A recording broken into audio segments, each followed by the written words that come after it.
Hit the go live button.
Could only be people. Look, I mean, the world leaders are singing "We Are the World," people. What else can you ask for?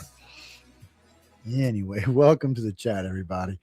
Um, yes, that was like the start of the AI when that first came out. Oh, the baby news network is much better. Oh yeah, because they're freaking hilariously funny. But they're getting all copyrighty crazy over there too, so you gotta be careful with them now. Yeah, it's Everything's crazy. You can have an AI band on YouTube, can't you? Like there's ways to do that now. I think you can oh like no, there's so channel much crazy. AI Well, music. you gotta watch YouTube's AI will like a couple of shows on the network every now and then you'll see AI assisted title. Well, I know these hosts are not using AI assisted title. It's not even a shot in hell they're doing it. So you got to wonder why it's doing that. There's weird AI, and I forget that Graham, the guy that does all our art all the time, uses it. But somehow you can feed it lyrics and like your voice sample, and it'll make a band out of your voice. Oh yeah, there's a couple of different ones that do it. Weird. You can find a song that you like. Maybe like you want to send a love song to your woman or something. Uh, um, I have some poems I could turn into metal songs. uh, Maybe make a uh, channel on YouTube and cash in. uh, no, Jimmy, really true. It's the way it works. So it takes your voice and you, it makes a thing of you and you sing, Yeah. Whatever, like We Are the World. You'd be singing it to your girlfriend, Yeah. or it'll make it so you can sing it. Send a copy of it to somebody you like. No, I did it with Flow. Yeah. That's the one that was. Yeah. He showed me that. Yeah. That's the name, I'm pretty sure.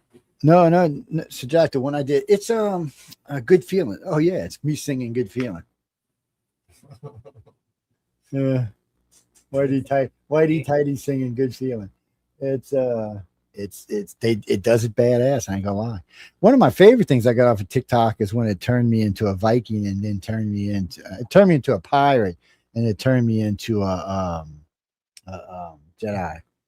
Well, I don't know if it was a Jedi. It might have been one of the other ones. All I know is I had a lightsaber and a red eye, so that's badass, man. Ponytail. Yeah, I look like I was gonna cut you up, buddy. It's on one of my TikTok accounts. I got like three. I don't know how I ended up with like three TikTok accounts, and I don't use TikTok anymore, so I don't even know what goes on with those accounts. Well, because they were different accounts on different phones, and then there's a broadcast account on one of the computers over there. But I don't know. One of these days I'll look at it and see. No, I used to use it a lot. I used to broadcast with it a lot. Man, live remotes all over the place. But StreamYard's actually better for that kind of stuff. Yeah. Yeah. The guy was, I guess, a teacher, wanted us to take down his Bigfoot thing because he got in trouble somehow from this was a long time ago, like 2014. He tried to get me to take it down, and then he shows up, and then he changes his mind and said, "You know what? I listened to it. Leave it up." I'm Leave like, it up. "Okay, all right." But I got a copy of it and gave it to him. So he liked the interview. He's just, I don't. People are just crazy. I don't understand. It was just a fiction book about Bigfoot. There wasn't anything erotic in it or anything. It was like Harry and the Hendersons or something. So I don't understand why people, students and stuff. It's weird. Aline, this is the first thing you see when you come into my Mill Lab studio. Yeah, when they pick you up for the Mill Lab, this is the first thing you see when you walk into my studio. Is this? Yes, it has these little sharp things that flip over after this has been inserted, so you can't escape. Yes. It's a pretty long probe, but feel for you. That's all I got to say.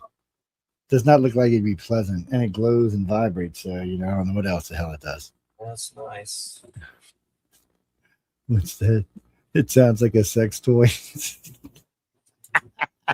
I mean, I guess you could use it for that if that's what you really want to use it for. Yeah.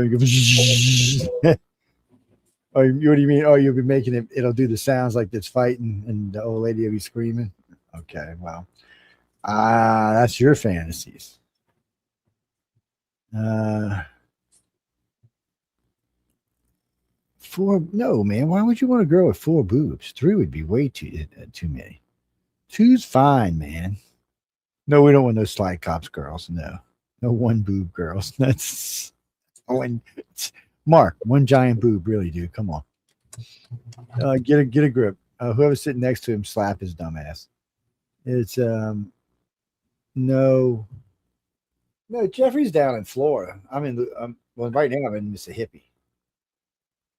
Yeah. I was just trying to remember. We did a show last night or Friday. Yeah, today's Saturday, right? And we did a show on Giants last night with a cool dude, F.H. Sterling. It's been around about 30 years. Yeah, but you can check it out. It's on the archive. It was really good. I always wonder about Giants, because you get these descriptions, like the ones they find in Canada seem to be about 12 to 15 foot tall, but then you get these other ones that sound like they're more somewhere around 25 or 50 feet. I mean, they're monstrous tall. Yeah, we got into Norse, India. The India stuff's pretty interesting. Celtic, just in everything. Mm-hmm. Every culture has something like it. Oh, he said something about seeing beings of light too. He saw them at one point, called them shining ones, and I've heard them call that and other stuff too. Yeah, there's other. What's that, Carol? Fairies. Yeah, it could be phase or fairies too.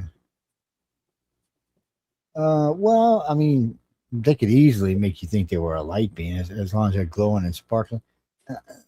True light beams are plasmatic. So when you really, it's not so much about seeing a light beam as if you're with even, let's say, 75 feet of one, you're going to feel them. it's almost like the plasma starts to crawl on your skin and urge and slosh around. It's weird. Oh yeah, I've heard many contactees talk about it. Well, because they can't like, in other words, they can't just jump in Jeffrey's head, because if it does, it would just explode. Actually, it wouldn't even explode. It would turn to like soup. It would be like microwaved. Yeah, because there. It's hard to explain. So let's say, well, we're going to give humans a IQ boost. So we're going to say humans have 200 IQ. Okay, that would still only be less than 0.000 infinite one, as far as brain power goes. Yeah, so anytime it would pop into one of us, the temperature wise would burn our bodies up. The brain, no, but I would bet, according to contactees, especially reptilians, talk about, and lesser species, as they call us, they can break a piece of themselves off and deposit it, so that they can be with you, travel with you, but it's just a very small part of them. Obviously, plasma can exist in your body without being connected to the whole. Hmm. It's interesting stuff, but I mean, is it real? It's your I best guess. think when I lived down here on Silver Lake in Marianna, Florida, I was listening to the Watchword Bible on DVD. It's like some meditation Bible, and something said in my head, "Go outside and look at the sky." It was like a thought. It was like my own thought, but not. And anyway, I went outside and turned towards my house and saw two beings of light leave my house as if they were in it, and flew through the roof and went through the heavens. You couldn't see their faces, but you knew they were shaped like people. But I've heard aliens, angels, but it could have been something in like a transponder beam, like Star Trek 2, and it will appear like that too. It would kind of seem like a light being. If it's something's like, if two aliens are zooming out with a transporter, it could look like a light being. So It's probably what it was. I've seen light beings, or I've seen something transponding out. And I was completely sober. Of course, this dog's going to get this milk jug right during the show and chew on it. Let me get it. Hey, Colleen, how you doing? So we didn't even see you in there. Yeah, well, because they just melt us poor humans. Well, so Gary, if you go back 500 years, when people talked about light beings, that's what they were talking about, fairies and fays and stuff like that. In today's world, they're mostly talking about other stuff, but it's not. Um, okay, the light beings are hard to explain. They come from a different galaxy. They're not even from our galaxy. They're a plasmatoid, plasma based being. So a human can't even really get more than a few feet of them without starting to really get toasty. Well, and oh, no, they're old. No, they're old. They actually said that they one time had human form like we do, but we're talking billions of years ago. They came from a galaxy that was dying.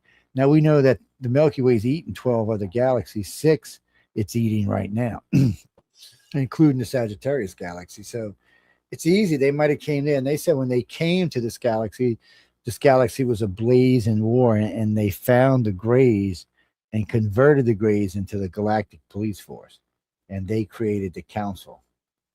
And then from that point forward, anytime there's a war, they go put an end to it. Whenever I saw it, it was like it shined like the sun. It seemed like the same light of the sun, but not the same thing. But See, that could have been light being. If you'd have got any closer, you'd have been, well, joining them on the other side. Is our soul a light being? Well, there's a thing about that. So there's a friend of mine, which I haven't seen in a long time. His name is Gregory. He was a really high end attorney, and he just flipped out one day about ET. That's how I met him, because he got involved with ET. Well, he became the orb master. Orbs are weird things. Some of them are just dirt, some of them are light, some of them are water, some of them are maybe something else. Well, he started getting where he could tell where they were going to be some and film them. So he lived next door to East Jefferson Hospital. One night he goes out and sets up his camera in his backyard, just leaves it. He left it overnight, just left it there. So when you're looking at it, there's the parking garage, and then there's the hospital right next to it. You see what looks to be plasmatic gold teardrops going upward out of the hospital. And then he used to set up like Halloween things, like the witch. He would set up things like witches and and vampires and stuff, and he would remove their heads. And then he would set up his camera, and then it would take pictures during the course of the night. And anything that didn't have a head on, there was an orb there glowing with a face in it. Like he had one on each side of his door. You could see it was very strange, very weird, very, very strange stuff. Um, but he got some what looked like it was either a plasma beam or a soul of some sort. Whatever it was, like wiped out half his equipment. He said he had gotten this feeling that there was going to be some kind of reaction near this. What do you call those lines? What the hell you call them lines that flow through the earth? Come on, people. What the hell you call them? Ley lines. That's what happened. Anyway, he said he had this feeling near some ley lines that something was going to happen. And he got something. I couldn't tell you what it is. And it does have this kind of undulating, plasmatic, glowing, orangish, reddish, yellowish, whatever it is, it looks extremely hot. Does not look like something we'd want to touch or be part of. Well, I imagine when they break themselves off, it's just a little tiny piece. Yeah. Kind of like the octopus. Cocoon 1 and 2. Yeah, it's been a long time. Those are hard to get now. You have to pay like $60 for them on eBay, like in DVD. It's really weird. They got weird. They got movies that are just junk movies now that they're charging to watch. I'm like, really? Everything. Yeah, I really like Apple shows, but you get on there, it's like, where's the movie selection? Everything you have to pay for any movie, but I like the show. A lot of the shows on there, but like you would think there'd be like some more movies. There's not. It's like, where is your movie selection? It's these days. What I have on the computer right now, I know I've got the Disney Hulu package.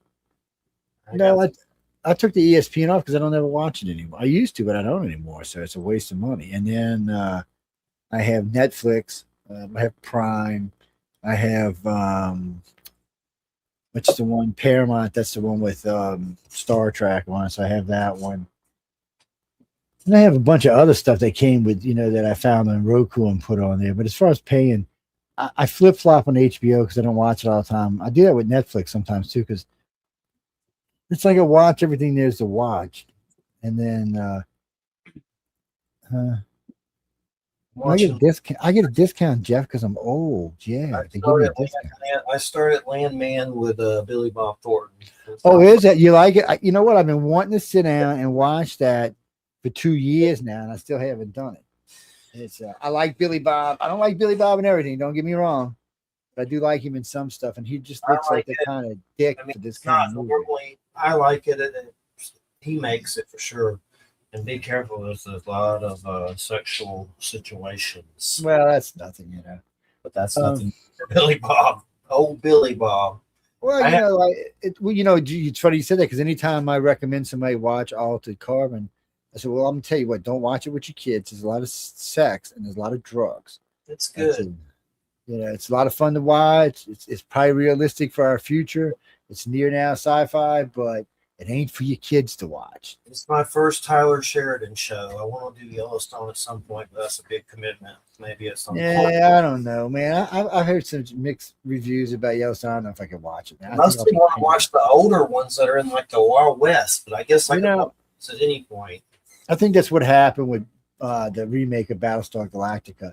I got tainted on it. So when I watched it, I was kind of like that. And the biggest reason I didn't like Galactica, the remake, there was just no fucking comedy in it. There was none. I've been in some hairy, scary situations in life and in the military. And I'm gonna tell y'all a little secret, people. When the shit hits the fan, some ass is gonna cut a joke. Because if you let yourself get over tense, you'll fuck up. But if somebody says something stupid, your brain shifts at that point. Yeah, it's actually taught to you. Yeah, it is. It's actually taught. But no, because you can only let so much fear take over, and then you're fucked. So yeah, whistling in the night, whatever you want to call it. There's a lot of things they call it, but it's the thing that keeps you alive.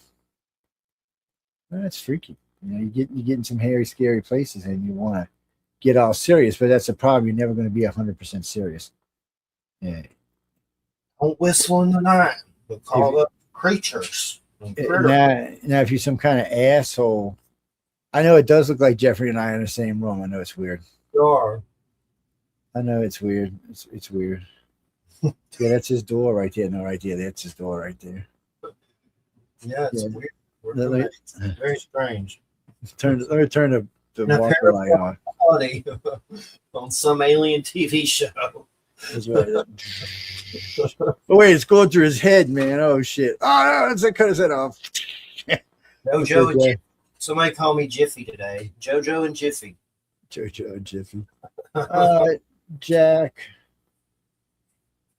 What do you mean? Oh no, dude. Jason's gone. Yeah. Oh, you seen Jeffrey? It reminds you of Jason. Well, I think Jason just rolled over his fucking graves. He's probably like, wait, what the fuck? Me and Jason used to hate each other. We became friends. Yeah, Jason. Debate by UFO stuff. He's a little prick, but we love the guy. But I was surprised he croaked. God, sucks. Yeah, well, I don't know. Dan, like 2 years ago or something. He had diabetes all his life. Yeah, and it just got worse. That's what happened to old Weddle too. Well, so think of it this way, Jesse. His mom got sick and died. His dad got cancer and died, and then he died like 2 years later. I mean he got the house. He got the house in town. It was bought and paid for. It was his. The granny's place out in the country, which he got to keep half of it, was his. He moved out there. Yeah, that's where he lives. He got, I think he got 40,000 cash, the car, the truck, and $250,000 life insurance policy. That sucks. And he croaks. Oh, right. He no, he was. I would talk to him. And some days he'd be all and some days he'd be like, I don't know.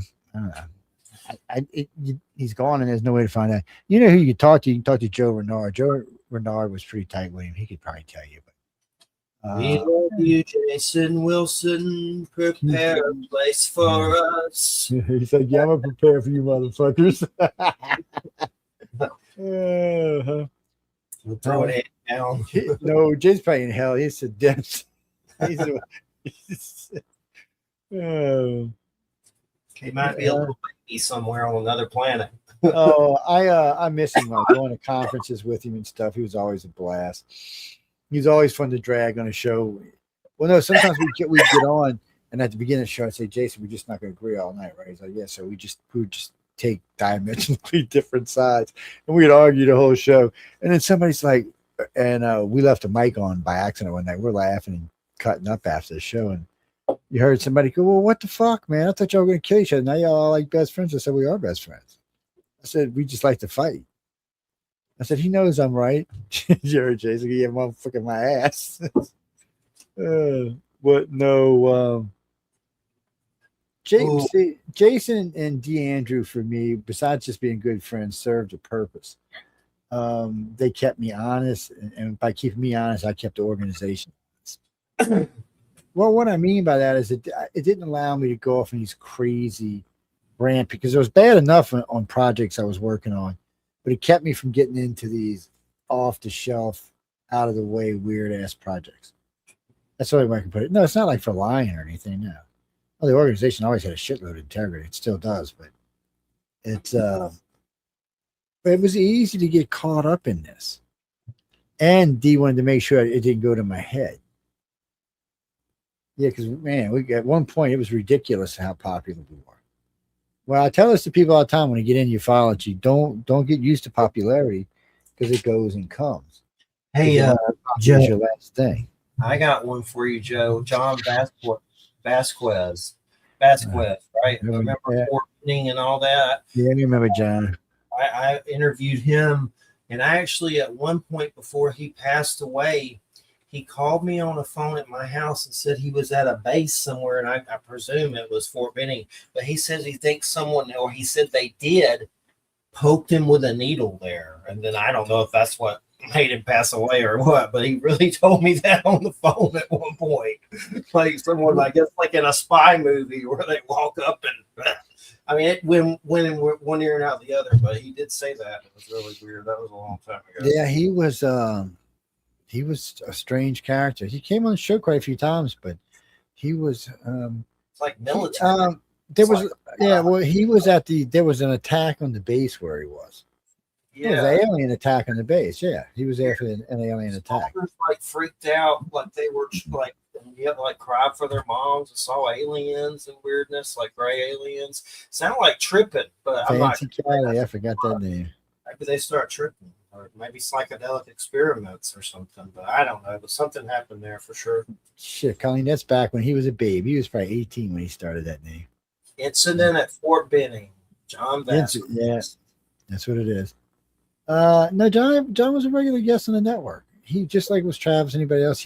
His case was interesting. Was it real? Was it not real? You know, when you ask me questions like, was it real? Was it not? I can't say yes, no, because I wasn't there. I can tell you things I've learned, things I understand, government contacts. And I'm going to tell you when the majority of my good information doesn't come from the government, it comes from the military industrial complex. Yes, because let us get our time machine and we will go there and we will see and we will find out about a time machine that I don't have. What are you talking about? If I could, if I had a time machine, could go back and change one thing, what would it be? Fuck if I know. I've seen some great time machine movies lately. Let me remember what they are. Oh, have fun. Wait, have fun. Good luck. Good luck, have fun, don't die. It's on Hulu and Disney. It has Sam Rockwell in it. Yeah. And it's by the guy that did Pirates of the Caribbean, Verbinsky or whatever. So he's a real good filmmaker, but it's good. You got to see it. Have fun, don't die. Good luck, have fun, don't die. And it has Sam Worthington with all these apparatus, kind of like 12 Monkeys craziness going on. And then another one, let me make sure I got the name, another time travel one I just saw with Vince Vaughn that was really good. Nick, Alice, Mike, and Alice. And it was pretty good on Hulu. Mike and Nick and Alice. And it's got Vince Vaughn and time travel and he has a clone. And it was crazy. It was pretty good, though. They're both good. Well, time travel movies are fun to watch. Usually they're fun to watch. I mean, yeah. Sometimes they get all twisty and misty and stuff, but I mean, they're usually fun to watch. I don't really have a favorite time travel movie. It's kind of like them dumb movies, you know, like when they go to the center of the planet or they go find the dinosaurs and stuff. I like those movies. They're fun and stupid to watch, but couldn't tell you I had a favorite one. Favorite vampire movie? Ooh, that'd probably be Queen of the Dam, or the first of Anne Rice's movies. I started those new shows, those new AMC, and they're good, but there were some things in it I didn't like, but I may jump back into it because they're getting good reviews. They seem well made, but there was just some things that I didn't like. Like, for instance, I don't need to get into it too heavily, but a soldier copulates Louis as he's a vampire, and it's just, I'm like, oh, do we need to see that? But stuff like that. But other than that, I mean, it was good, but I may get back into it because now he's in like the rock star, and now the Queen of the Dam's coming and all that. Her son's who's doing it on AMC. And there's a spinoff called Talamasca, and there's some other show that's about witches with this hot, I forget her name, but she's smoking hot with black hair. Oh, I know they did. Anne Rice's what's the damn name of them witch books? Shit, I can't think of them now. Talamasca. No, it was Altos Witches, Mayfair Witches. Yeah, the Mayfair Witches, yeah. I have those, I never read them. It's oh man, Linda, as soon as the new Anne Rice book was out, I better have it in the house. I was gonna die. It was because the first one I ever bought for was the original one, and it came in it was a big one. It came in a big hardcover. I love them. I read them during chemo. Oh yeah, well, that's good distraction, good thing to keep your mind off of. I went back to school. People called me a vampire. It's like that they rub off on me. Probably escaped into. They were really good though. I enjoyed them. I know. Lord of the Rings got me through advanced training in the military. I want to read those. I've seen the movies, I've seen the cartoons, I even own the books, but for some reason, it's like my goal to read The Hobbit, Lord of the Rings, and I'm not even going to think about similarity and stuff. I'll just stick with that. But I want to read. That's something you got to read before you croak, for You know, sure. and and I didn't find out till after because when I read the Lord of the Rings. At least I read them in order. But everybody that had, all my geek friends had said, no, you should have started with The Hobbit first, and then read Lord of the Rings. And I was like, which I understand it because there's more lore that way. You understand more of what's going on. Um, but I enjoyed him. It kept my brain occupied from thinking about electronics 24/7 or I love avionics. the animation ones. God, that 70s one, The Hobbit, and then there's a Lord of the Rings animated by Ralph Bakshi that's really good. But those animated ones are my favorite. I love the Peter Jackson too. Those are good. Yeah. What's that, Frank? Just not. Oh no, dude. That's not even what we're talking about. That's Babylon 5. Yeah. There's a Conan the Barbarian show coming. Supposedly, I think it was going to be on Amazon, but they said it was toxic masculinity, so it's moving to Netflix, I think, or something. Oh, But shit. there's a Conan the Barbarian show coming. There's also a. If you've seen that Samurai Jack cartoon and the Primal cartoon, it's on HBO Max, where there's like a caveman fighting dinosaurs, and it's pretty crazy. It's called Primal. That guy is making a whole Conan the Sumerian cartoon, which is just going to be amaze balls. That might be fun. It's going to be good because that Primal, I have to still watch those, but it's crazy. It's just like a caveman like beating up T Rexes and shit. I gotta get back there. It sounded like the little girl on. I was watching one of the Star Trek, the new Star Treks, and she punched the raptor in the head. Brave Brave New Worlds. Yeah, yeah. What? No, Strange New World. Yeah, Strange. Why do I always say it's Worlds? Yeah.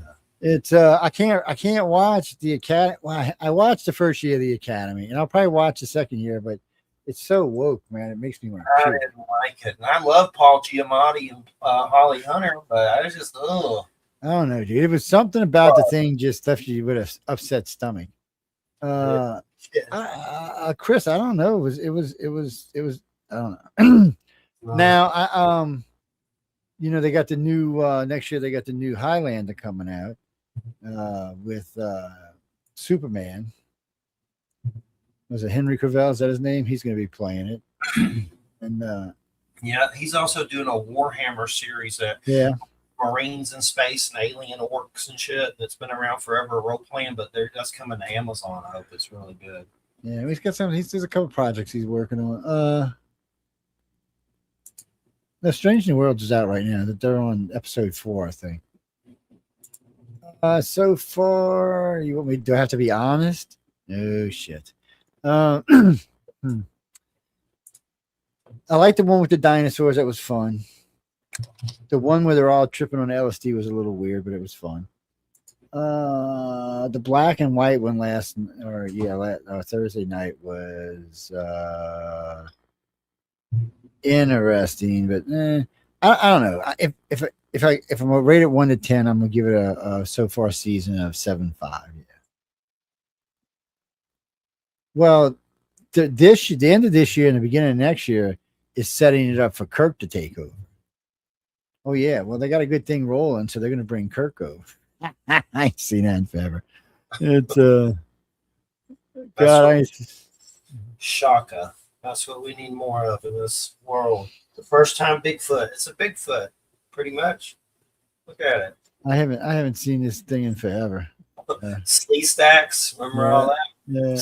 Land of the Lost. They did that Will Ferrell movie, but it kind of sucked, unfortunately. Well, they got a whole new. Well, they remade Land of the Lost twice. I kind of half-ass watched the last one, which it's hard these days to get into something. So it's like Doctor Who. You can watch Doctor Who, even though Doctor Who's like last 4 seasons sucked pretty hard. But they're only giving you 10 seasons. Yeah, it's like the new Star Trek. 10 seasons isn't really enough time to really get into it. Yeah, so if you were going to get 12 or 13 and then another 12 or 13, then you kind of like, yeah, you got investment into it. You want to see it come back.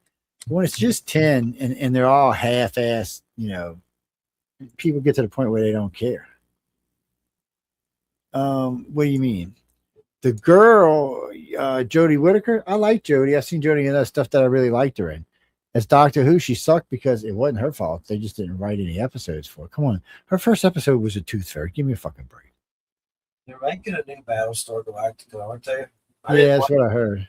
For that, the one with the blonde that's supposed to be pretty good. Yeah, they're supposed to be making a new Battlestar Galactica, and I think they're going to actually make it between the two, so it's a little more campy.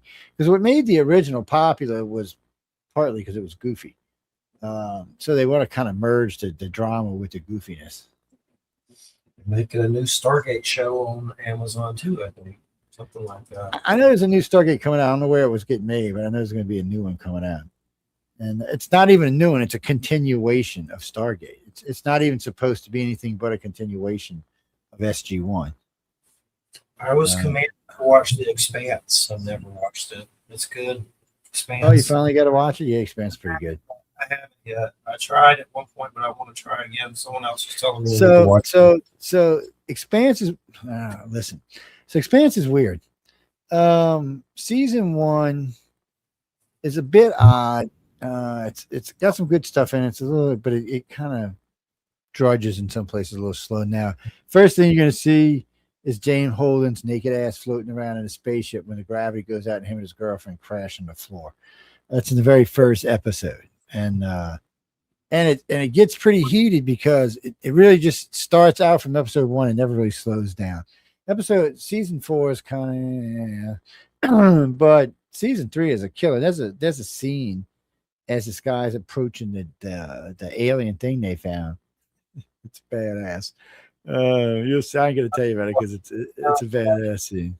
You ever see Life Force, that old Tobe Hooper movie about the Texas Chainsaw Massacre, the naked lady in space? Oh yeah, who else was in it? There were some famous people in that movie. That's a crazy movie.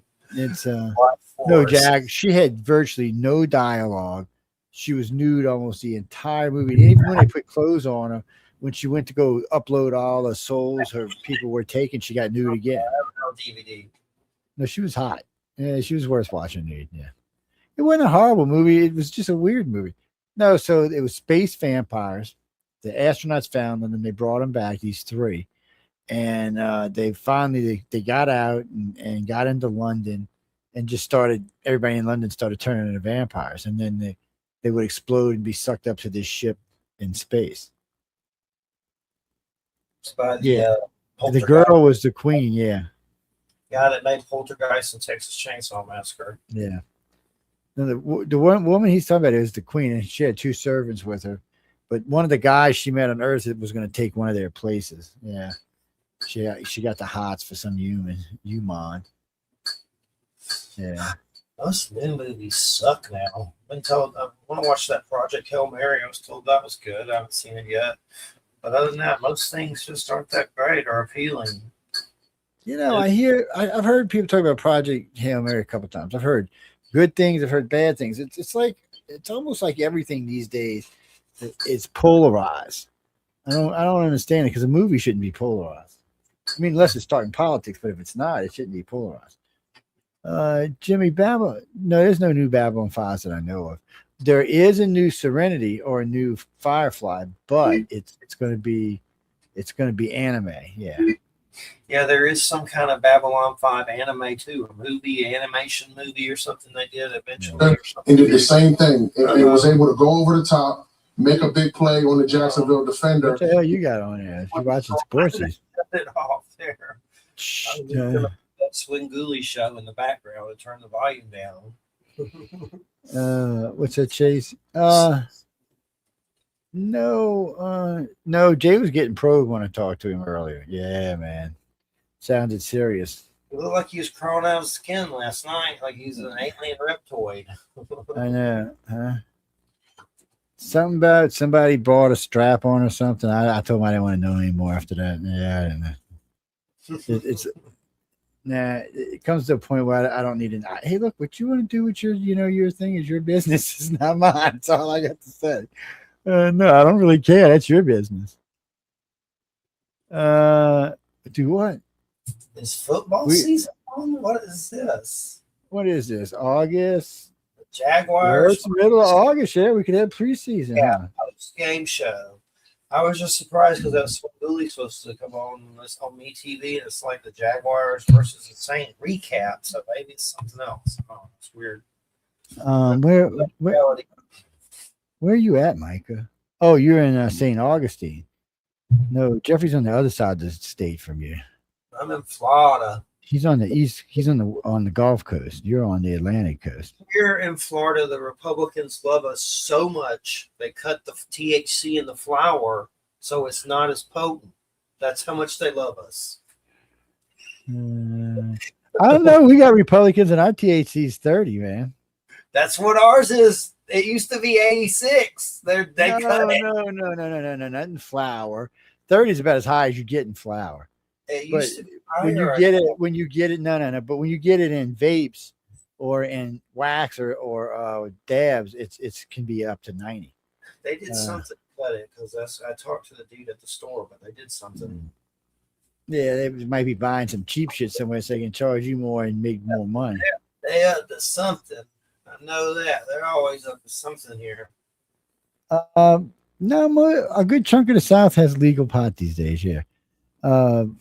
Florida is going to eventually have recreational, yeah. It's just a matter of time. It almost passed, but DeSantis made some dumb law that it only passes if it's a certain percentage, not if you win. It has to still be that certain percentage. So it didn't pass, but it would have if it wasn't for the dumb certain percentage stupid thing he did. They'll get into that. They're not. Florida's got a bunch of retired potheads in it, babe. They're going to get it there, just like Colorado. We got medicinal.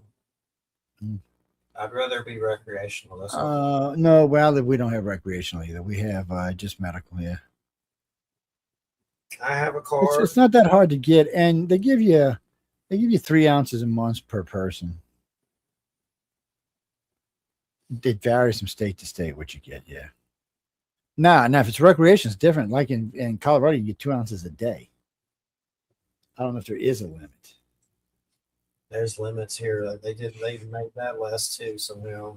Yeah. Well, there's always been limits when it's medical. There's X amount of grams you can get per month, but no, we can get 3 ounces, which I think is 86.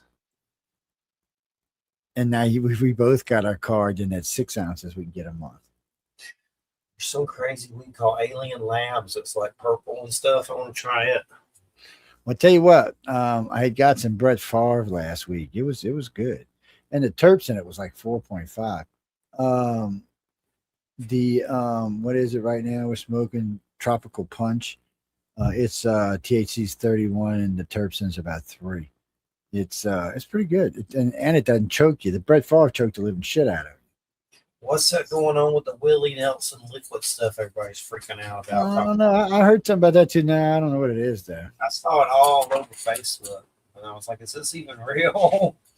But does it really have THC? It must be like THCQ, derivative, yada, yada. I don't know if it's actual THC. There's like a derivative now, THCQ. Yeah, they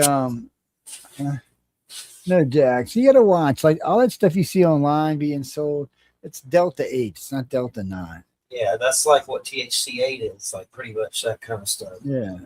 Well, it's not that it's not real marijuana, but usually Delta 8 is made from hemp and not from pot. It's still cannabis. It's just a much lower grade of cannabis. The Willie Nelson stuff somehow. So they like to put these big numbers on there, but it's not the THC level.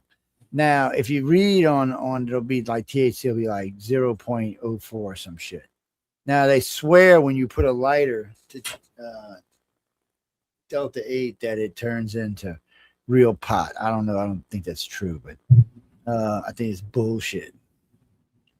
I heard they're shutting down a bunch of places like that. Here, I just saw the place down the road got shut down, so that might be the new thing, trying to shut them all down. Nah, it's too big of money. They ain't gonna be able to control that. Besides, there's a Trump pushed the thing to get.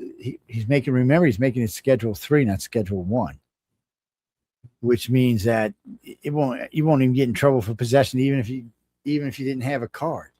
Matter of fact, most places like Texas, you can get stopped in Texas with like 3 ounces, and it's $175 fine. And they take your pot, but They I forgot what I was going to say. Oh, Joe Rogan and Trump signed something to study psychedelics, so it could possibly be legalized at some point. I believe that, but it is in some places. I think Trump's on some psychedelics at the moment, but I would love to be able to buy shrooms at the dispensary. I would do that for sure. Well, there's some places. I think somehow or another in Colorado you can get them. In California you can get them. I know the place right down from where Writers of the Future was had these little packs. They were little edible shrooms. You just buy them, open that thing, and pop one in your mouth and chew it up. They had them flavored and stuff. Yeah. Yeah. Oh, they fuck you up, James. Yeah, man, they were good. You'd be like, oh man. Before you smoke it, it's pretty good. It lasts. It's very short. It's like you trip balls, but it's like for 8 minutes. Gene, you mean ass? No, I don't know nothing about none of that stuff. I did none of that shit when I was a kid, man. Get out of here. Who told you that? Somebody lied to you, man. No, I didn't do that kind of stuff. No, I don't know what sugar cube was. No, I don't know what that was. Sugar cubes and little things you put in your coffee, right? Yeah. Some Cheech and Chong. I used to babysit for this guy who he was a, what do they call him? There was one cover tune band. They traveled all over the place, but part of my babysitting, he'd pay me cash, but part of my babysitting thing was he'd leave me a couple of hits, and then he would leave me like a quarter ounce or a half ounce of weed. And he always took good care of me. No, I know the band people are still around, and they're still alive, so I'm not gonna mention them by name or by band, but man, that sugar cube it's a double dip. So man, you get so ripped. You trip sometimes 48 hours in that shit. I know Steve on a trip one time for 72 hours. It got so bad we finally went home and sat on a couch and smoked an ounce of weed in like an hour. Oh yeah, it was insane. It was insane. Well, when I worked at Morning Call, people used to tip me with microdots. Blue and purple microdots. Well, that's nice. I was like, what the hell is it? Well, no, drugs in the 80s and 90s were way more free. They were all over the damn place. They had a group called Quaalude that when they would play at concerts, they would just open up a bag full of Aurora Quaaludes and just throw them out in the audience. No, I'm for real. It was crazy. There's that crazy show with the dude, like there's a hot Elvira chick, there's a Swingoolie guy, and then there's like a dude dressed like Nosferatu that comes on MeTV. But it's pretty crazy to be on, like that on regular TV. It's there's a demon that looks like Obama, which everybody hates him for some reason. Poor Obama. He was so loved and now he's so hated. Yes. Well, no, he should have never told black men what to think. I mean, he was stupid. They were like, "You're not my daddy." Well, get the fuck out of here. Well, Obama was a weird president, Jack. He had his good points and his bad ones, like most presidents do. Yeah. No, I mean, you can use him to beat him up with him, or you can use it pretty. He did get everybody universal health care, but a lot of people ended up with $8,000, $9,000, and $10,000 deductibles. Well, that kind of fucking sucks. Because that means you pay for everything until your deductible's paid. But there's other plans on there that are pretty good, so it all depends. Yeah, and we did get lied to. We were going to keep our doctors and all of that, but that's not as much on Obama as it was on Congress. Yeah, they were the ones writing the fucking thing. Remember Nancy Pelosi pass it and read it later? I still can't believe she said that. That was crazy. But like I said, it helped. It helped. It hurt. It hurt some people, but it helped some people. And it's like, so if you're not quite completely poor, there's some plans. They got these silver plans that help you out pretty good. Low deductibles, $2,000 and stuff. Yeah. I'll find somehow because I didn't do something in time or something. I have to try again in the fall or something. Something Yeah. happened. Oh It yeah, was- you got to stay on their asses, man. It was like 30 a month. Now it was going to be like 400 or something. So I was like, canceled it. Yeah. Now I have no insurance. What's that, Dean? No, I'm not quite old enough yet to get Medicaid. I wish, but I'm not. Yeah, a few more years before I can get Medicaid. Oh yeah, when I get that, I'll get Medicare and Medicaid, and then I'll just be okay, like everybody else. Yeah, no, it's nice. But I picked up insurance just recently from the insurance exchange. Yeah.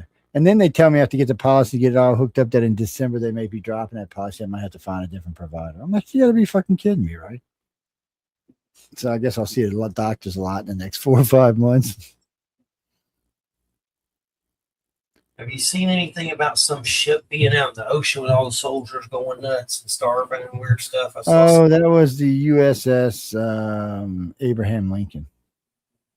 It's actually coming back home to port. They're sending out a different ship. But went it was- crazy. Yeah, it's hard to believe that because one, going AWOL is will get you in pretty big trouble.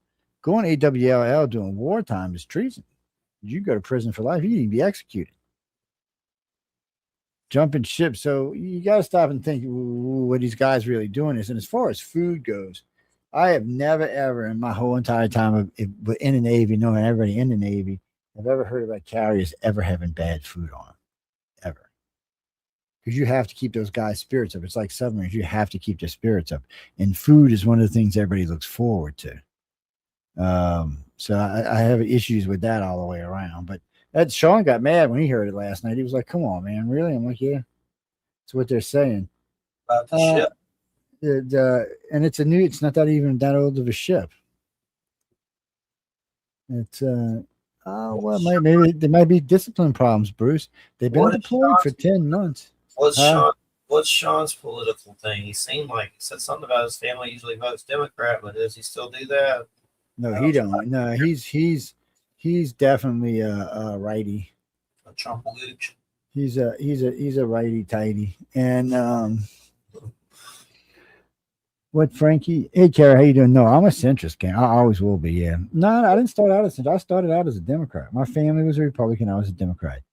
And then about after 10 years of idiot Democrats, I changed to the Republican. After not even 10 years of them, I changed to centrist. I was like, fuck this. These parties are ignorant. I want Vlad the Impaler for president. So Denise, right now, the Democratic Party is bankrupt. None of their major sponsors, including George Soros, they won't give them any money because they keep threatening to go communist. And you know, they know they'll lose power over that. It would cost them Senate seats, it would cost them House seats, and it would cost them the presidency for good. So they got to figure out a way to balance this out. And when you have leadership like Chuck Schumer and Hakeem Jeffries, I mean, really, you're pretty much screwed. Or when you say you're going to make AOC in charge of your party and be your next president. AOC is cute, but she's an idiot. I mean, literally, I've heard her speak many times. I mean, this is the girl who said, I don't understand why we just don't go work up on the sun when it's off at night. Really, AOC's sun is never off, baby. I mean, I hope somebody told you that. I'd like to do ecstasy with her. I know. It's or like when she was in Spain trying to talk at the NATO thing. She made herself look so ignorant and inexperienced. Oh, well, CBS and CBH. One. Everyone sucks on there. There's no leader there in Democrats. They all suck. Well, and the other problem is when you've got people like John Fetterman, Bill Maher, what's his name, Cavell, all saying we're going to fucking leave the party. You got real problems. I mean, these are big time. And if they start leaving, you're going to. So you already lost. They lost their number one girl. I can't remember. She's an Asian woman. Actually, she's an American. She's just, probably third or fourth generation American. And no, she just looks Asian, John. But anyway, she was their number one person who went out and got money for him. Well, she left right after Harris lost. She lost her mind. She said, "I can't believe we spent $1.5 billion in loss. There's no way that people must have been pocketing this money all over." So she had enough, and she just left. Now she's basically became a Trump supporter, and a hardcore one at that. Trump's won people over like Jim Mars. I mean, who would have thought Trump could have won Jim Mars over, or John Fetterman, or even Kid Rock? Now, Kid Rock is a righty, but Kid Rock's got some liberal tendencies too because he's a singer. Yeah. You mean Jim Mars? Jim Mars or somebody else? Jim Mars? Did I say Jim? I meant Bill. Sorry. Okay. Bill Maher. Yeah, did I say Jim? Yeah, I was thinking about Jim earlier. Yeah. Start tripping out like what the hell? No, no, Jim Mars was a righty tighty for sure. Yeah. Some Bill Maher. It's weirder since he's met with Trump. Yeah. He met with him and went to the White House, and who knows what happened there. Well, he's not the only. A bunch of Democrats have met with him and have changed their mind because everybody says the same thing. When you get behind closed doors, he's not the same person. Every time I see him, he's just like asleep. He's just not the same person. It's he's what's up, Jimmy? Well, he's still got more than 2 years left, dude. Yeah, we're not even January. I'll make 2 years in. God help us, Jesus help us, someone. 2 years and 6 months, probably, man. Yeah. We're gonna survive the winter. Are there any scientists that look after the virus thing that happens around this time where they fired? That's what I'm worried about. No, JFK's in charge of that, man. JFK loves you. He's gonna make sure you're taken care of. Idiot. So let's be honest about this. So go look at who was running the medical department when Joe Biden was president and when Obama was president. Look who's at it now. The guy who's in charge now has muscles. He's in great health. He's an old guy in great health. The one that was running it before, we couldn't tell if it was a girl or a guy, and it weighed at least 400 pounds. About RFK or Kennedy, whatever, is Cheryl Hines from Curb Your Enthusiasm as wife. That's about it. But no, I mean, he's serious. I mean, he lives the part where all these. I mean, the last healthcare woman was 400 pounds, dude. Come on, how can you tell the country how to eat and behave when you can't even get up out of your chair without help? That shit don't fly. That's DEI appointments. That's not real appointments. This is the most terrifying thing I've ever seen in my life. This thing that's happening. Everybody's like blind to it. We're all disassociating. Nah, man. The country's in good shape for a change, man. We're all disassociating from reality because of it. We just all happy because things are being behaved for a change. Meanwhile, Iran's about to take us over. Iran can't do shit. What's Iran gonna do? Iran don't even have a boat, man, or a fucking plane. What are they gonna do? Scratch their dick? They reminded me of the gods from Stargate when they spoke. Actually, then what's gonna happen is they're gonna keep it up, and they're not gonna leave Trump a choice. He's just gonna start bombing their infrastructure, and that's it. They're done. There's 70 million of them dead after about 6 months of that. It's they're in a bad place. It's like our news. You always see what cracks me up is anytime you watch our news, you see things like Hamas won't open the strait, Hamas won't do this, Iran won't do this, Iran won't do that. And then you watch the Middle East news. America can control straits. Iran starving to death because America won't let them have food. So the people there are telling the truth. The people here are lying their asses off. It's pathetic that our media feels the need to lie so much to the American public. And what they haven't figured out, like when Elon Musk called that woman out the other day, is America's watching now. They're paying attention. They know you're lying to them. That's why all the Democratic news medias are going broke.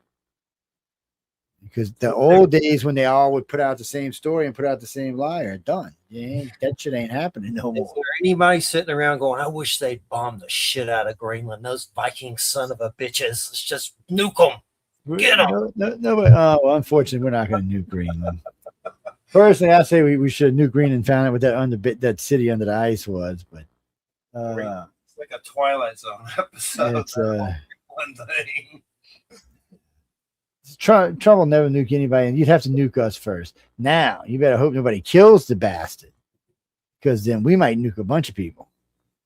Eric thinks he's Mavis from Nostradamus. He's going to croak everything is going to come undone. If a comet comes through after he croaks, there's something to it. Now, you're going to have more than likely, unless the Democrats can pull some major thing out of their asshole, it's looking like the next 16 years are going to be Republican presidents. I don't, it's going to be hard to beat Vance. It's going to be hard. It's going to be hard to beat Rubio. I don't know if you can beat Rubio. I don't even know if Vance can beat Rubio. I always heard Hunter S. Thompson shot himself when George W. Bush became president. That was like the final straw. But they were showing. Unfortunately, the DNC had to put up their numbers versus the for the last for all of Obama's and Biden's term versus Bush and Trump, and it's far. I mean, 9% inflation is crazy. Get his kooky butt in there, Jesse Ventura. That's he's another idiot too. But there was somebody somewhere along the line. There got to be somebody out there that both sides can be okay with. It's horrible. But right now, now the Democrats can't even get along with themselves. I mean, they're having major issues inside their party. But people don't realize this. Somebody said, "Well, the Republicans have never been like that." Bullshit. You ever heard of the Tea Party? The Republicans went through this about 15 years ago. That's why they're actually the better party right now, because they went through all this reform. So most people don't even realize it. The average age of the Republican Party is like 10 years younger than the Democratic Party is. Therefore, controlling there are for term limitations. Therefore, have to have an ID to vote with. Therefore, anything that secures our country. Whereas the other side just doesn't seem to care. I mean, anytime you let 12 million people into our country, it proves you don't care. Yeah, because look at it. It shows you just getting not even half of the amount of crimes already down. Violent crimes already down 27%. Regular crimes down 44%. Wages are maxed out, the highest they've been in the history of the country. Unemployment amongst blacks and Hispanics, the lowest it's been in the history of the nation. Trump's got a lot of big claims. Why is he cutting so many government programs like the Endangered Species Act and stuff so people can drill? And then there's stuff like what else? Just a lot of stuff he's cutting. That's kind of how the big C. Because California proved regulations put businesses out of business. So California's on the verge of going bankrupt. Nobody wants to do business there. Gas is $6-7 a gallon. That's not how you run a country. It's not how you run a state.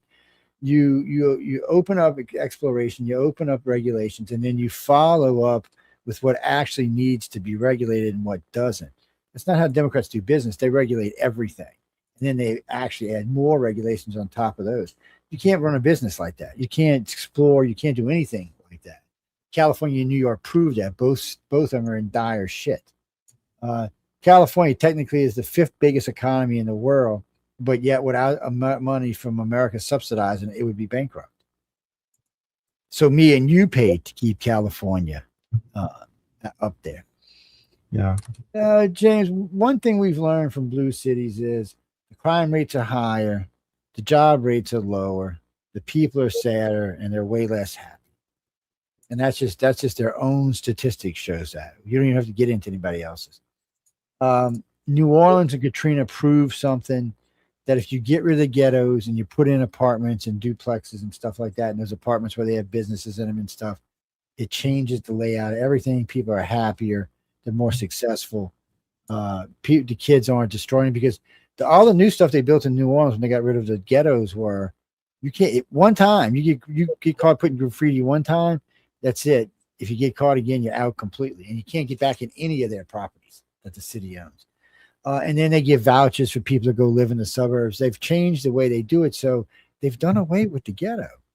And it's made a significant impact in the city, not just on lowering crime, but raising education standards across the board.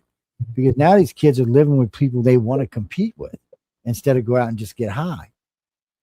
It was a great thing to watch. Yeah. And it needs to be done in every city. But, blue cities want to sanctuary cities. Why would you want anybody in the country here illegally? I mean, look at just the other day, the California judge made all that big stink, released that guy on his own recognizances, and the guy went out and killed somebody the next morning. And it's not even a one-time thing. It happens a lot in blue cities. So that's the kind of stuff that needs to be happening. Oh no, dude, look, There's no such thing as a perfect city. No thing. No, New Orleans is not a red city. New Orleans is a blue city. It's a democratic city. Louisiana is a red state, but New Orleans is a blue city. Houston is almost a blue city. Austin is a blue city. Yes. You mean like Disney and Orlando? That's all blue. Most of Tampa's blue. The Panhandle's red. Parts of the East Coast are red. Parts of the Gulf Coast are red.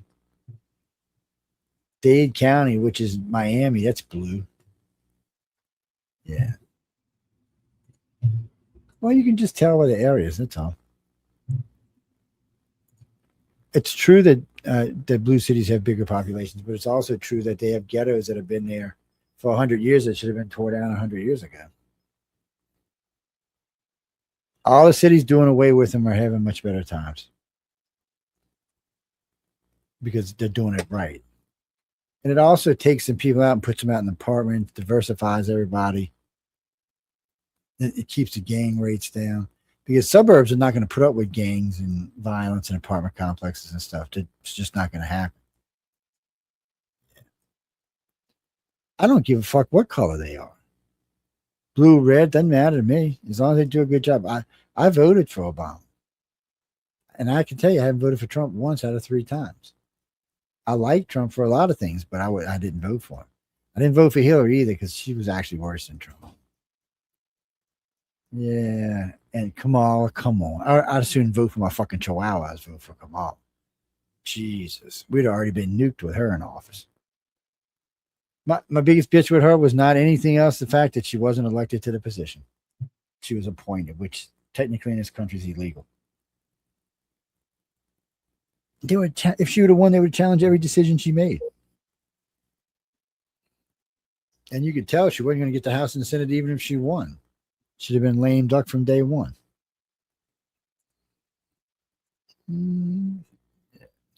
I won't vote for Harris. I won't vote for Newsom. Definitely not going to vote for AOC. Ain't going to vote for Bernie. Shapiro, maybe. What's the guy in Pittsburgh? Maybe. You mean Fetterman? I don't think Fetterman's going to run. They all suck. There ain't no way Bernie's running again that I know of. Maybe, but I doubt it. No, I think Bernie wants AOC to run. He wants to be her VP. Yeah, maybe you VP, baby. Yeah, maybe you VP. Oh, Jean, she's single. Yeah, her and her old man broke up. He kicked her to the curb. He said her ego was out of control.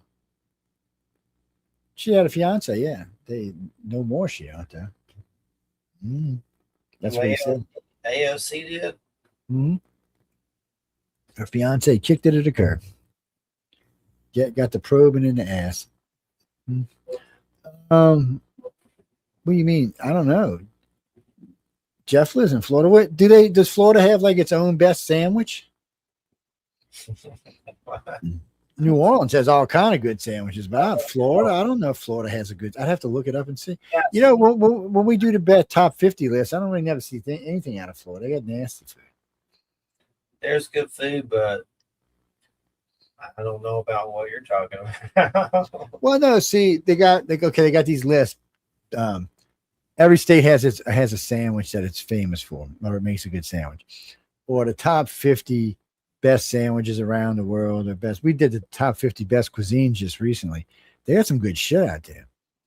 And Oysters Rockefeller was invented in New Orleans. Thank you very much. At Antoine's. Yes, it was. Thank you very much. Tiramisu was also invented there. So was Bananas Foster. Thank you very much. Yes. The muffalata and the po' boy was also invented there. Yes. And McDonald's in my city. McDonald's. I love me some McDonald's, man. You can't have McDonald's. That's Trump's favorite thing. I like chicken nuggets. That's his favorite thing. You can't be eating that, man. You're supporting the man when you do that. Ugh. We have a Piggly Wiggly. A Piggly Wiggly. I still want there's a Piggly Wiggly somewhere around here. No, Jeffrey. Jesse, there's no Piggly Wigglies in New Orleans that I know of here. They got like Rouses. We have Sonic, Wendy's, Burger King, McDonald's, Captain D's. Yeah. They got Walmart, yeah. The only thing I like, okay. I'm trying to think. Banana pudding. I could go for some banana pudding. Me too. First thing when Uh, I'm going to get some banana pudding at Bailey Wiggly. let's see something. Let me grab this right here. Let's see.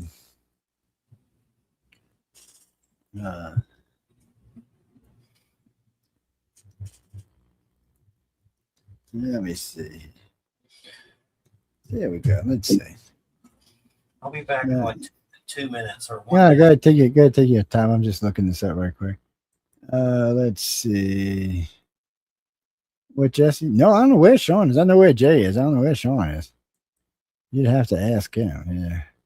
He's playing hooky, man. Yeah. What did I just tell you? Did I just tell you have to ask him? All right, here we go. Oh yeah, man. Let's see what we got. That's why we call it food porn. Yeah. Doofus. Mm-hmm. Let's see. Let's load this file in here right quick.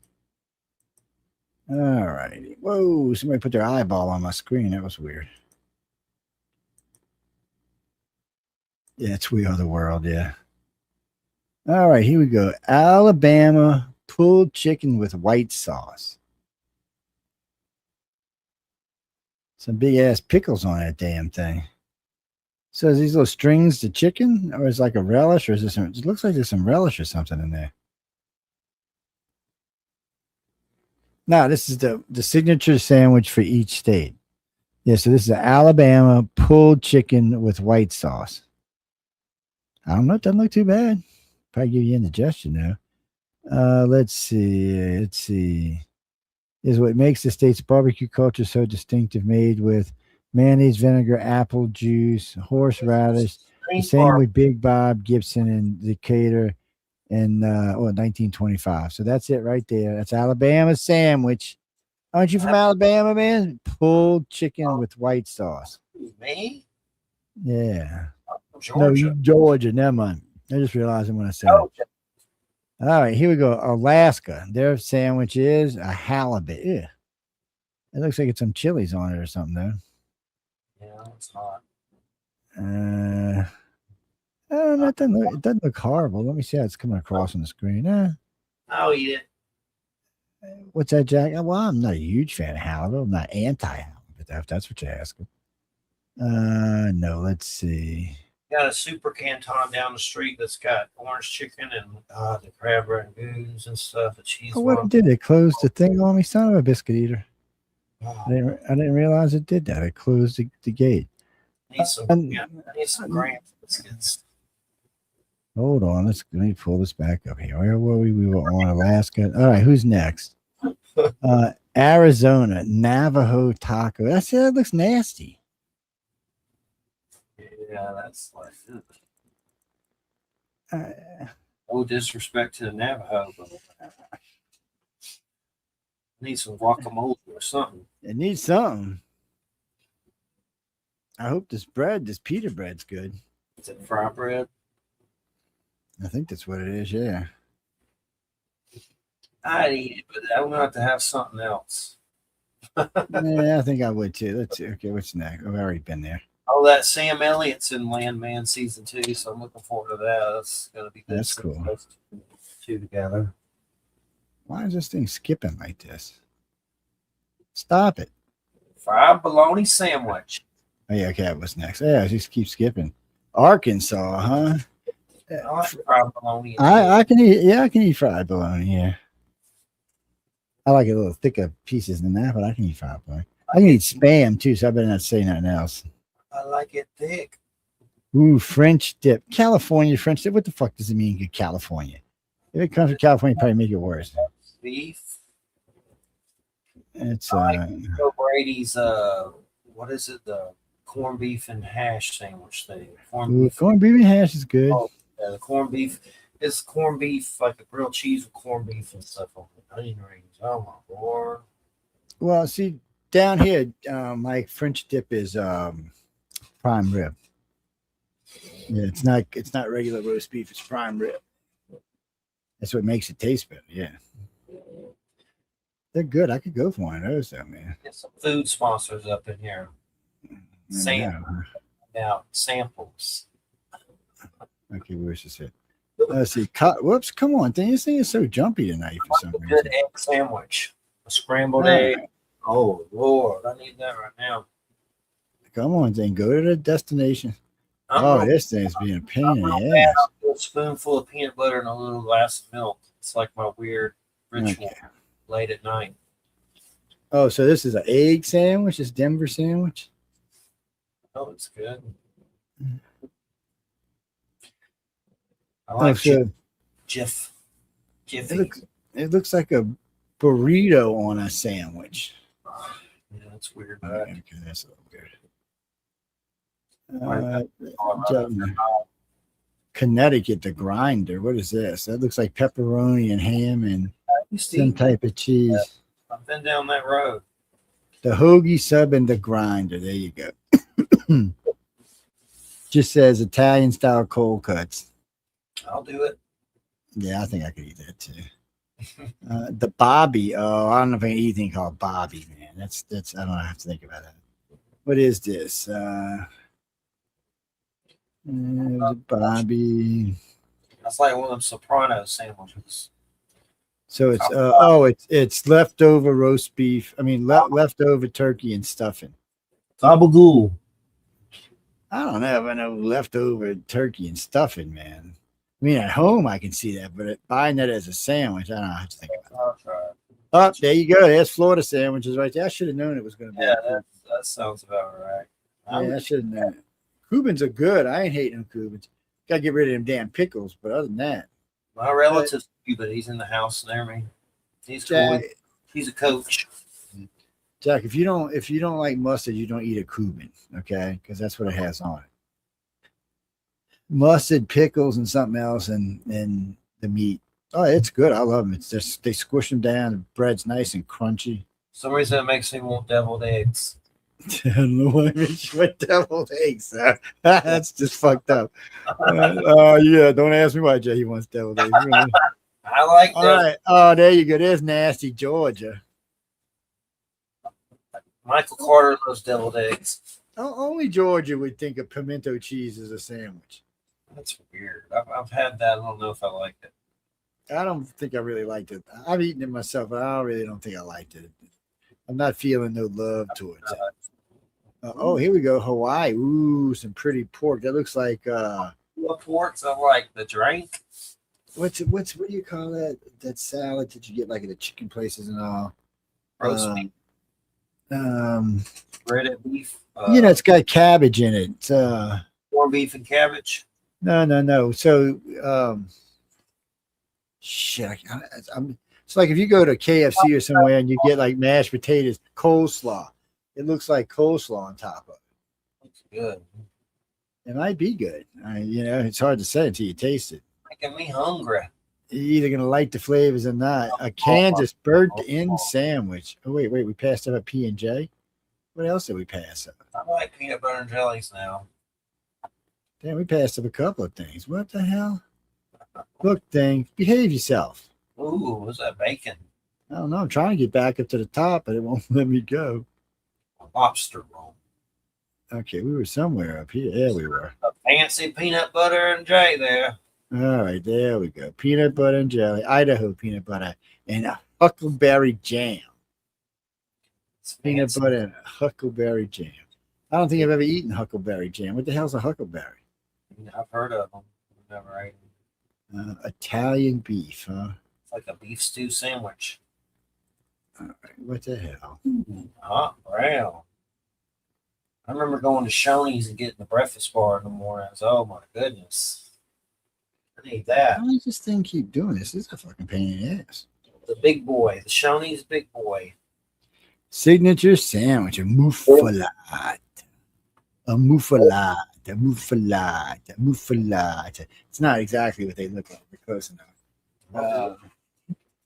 Muffaladas are delicious. That's New Orleans sandwich, Jeffrey. Yeah. What's hot Um, bread? Just toast. hot brown. Looks like toast and tomatoes, some kind of cheese and bacon. These No, burnt ends look good, man. They look good in whatever them Kansas burnt ribs are. Now that show Hannibal, I have Hannibal Lecter's recipe book here with real recipes from the show. There you go. Ohio loose meat. I guess that's like a sloppy Joe. What was that? Finger chicken? Baby. Some of them chicken tenders. Indiana pork tenderloin, huh? Ooh, I bet you that's good. Fry. That's a big ass sandwich, yeah, man. Eat a giant cheese one time. Italian beef. No, what is this? Yeah, Italian beef. I think we've seen that one. Beef stew sandwich. Yeah. What's this? Lobster roll. I had that lobster biscuit stuff. It's not bad. Some Maine lobster roll. St. Paul. Heavens to Bitsy. What the hell? I'm interested. If y'all hear something crash, it's this computer going out a window. I think it's just a site. The St. Paul, huh? What is it? Chinese American cooking. It looks nasty, whatever it is. Pork chop sandwich. Ooh, I can always go for one of them.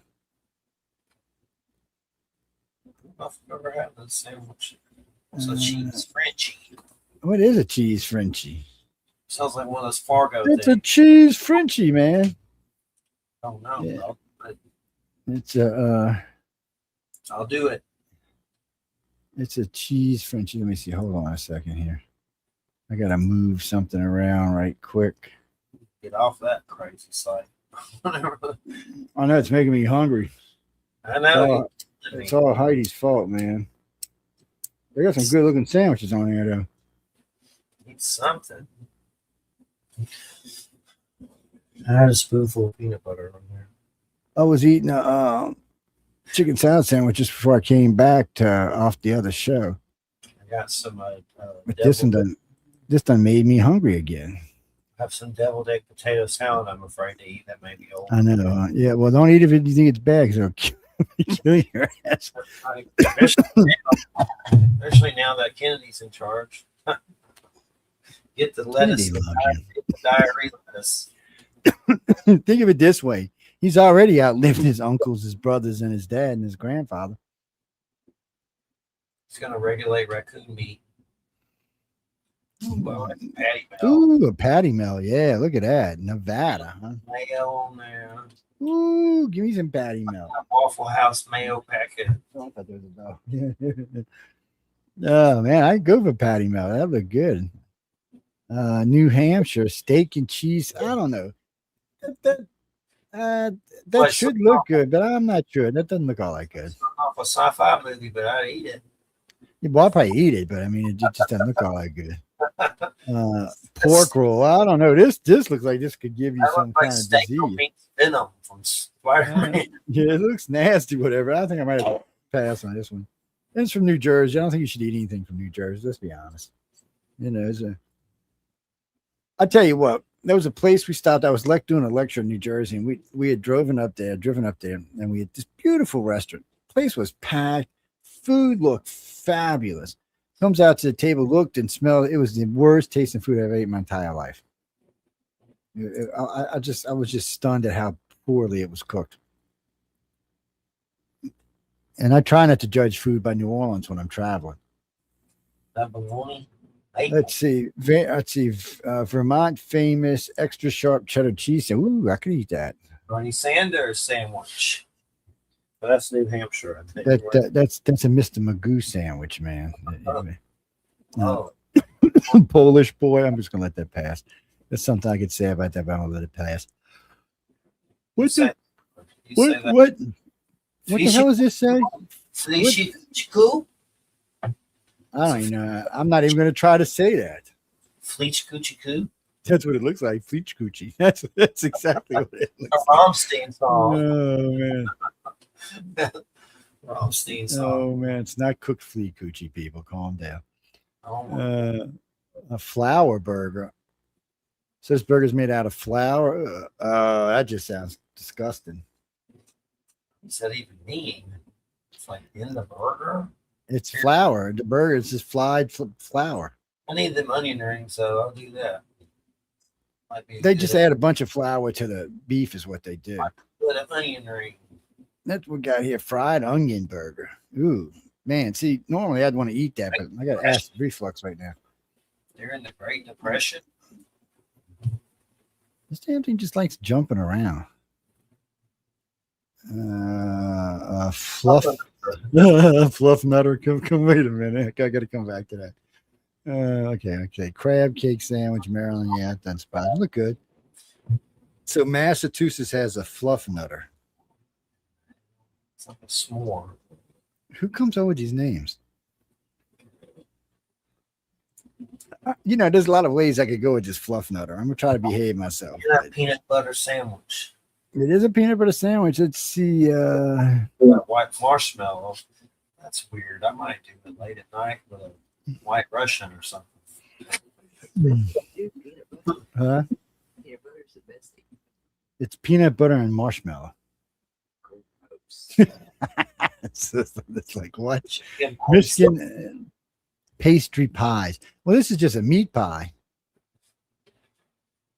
Let's see what we got here. Sweeney Todd. Fried walleye. This could be good. It could be nasty, but it could be good. So it's a problem with fish. You never know until you eat it. Ooh, Mississippi catfish po' boy. You can't be looking at this stuff, woman. Oh, yeah. It looks good, too. Catfish po' boy. You know what, Marco? We argue about that all the time. How you like your fish? Thin, little, like maybe a 1/4 inch thick or thick. It varies for people. Like catfish, when it comes to trout and catfish, I like mine about maybe a 1/4 inch thick, not any thicker than that.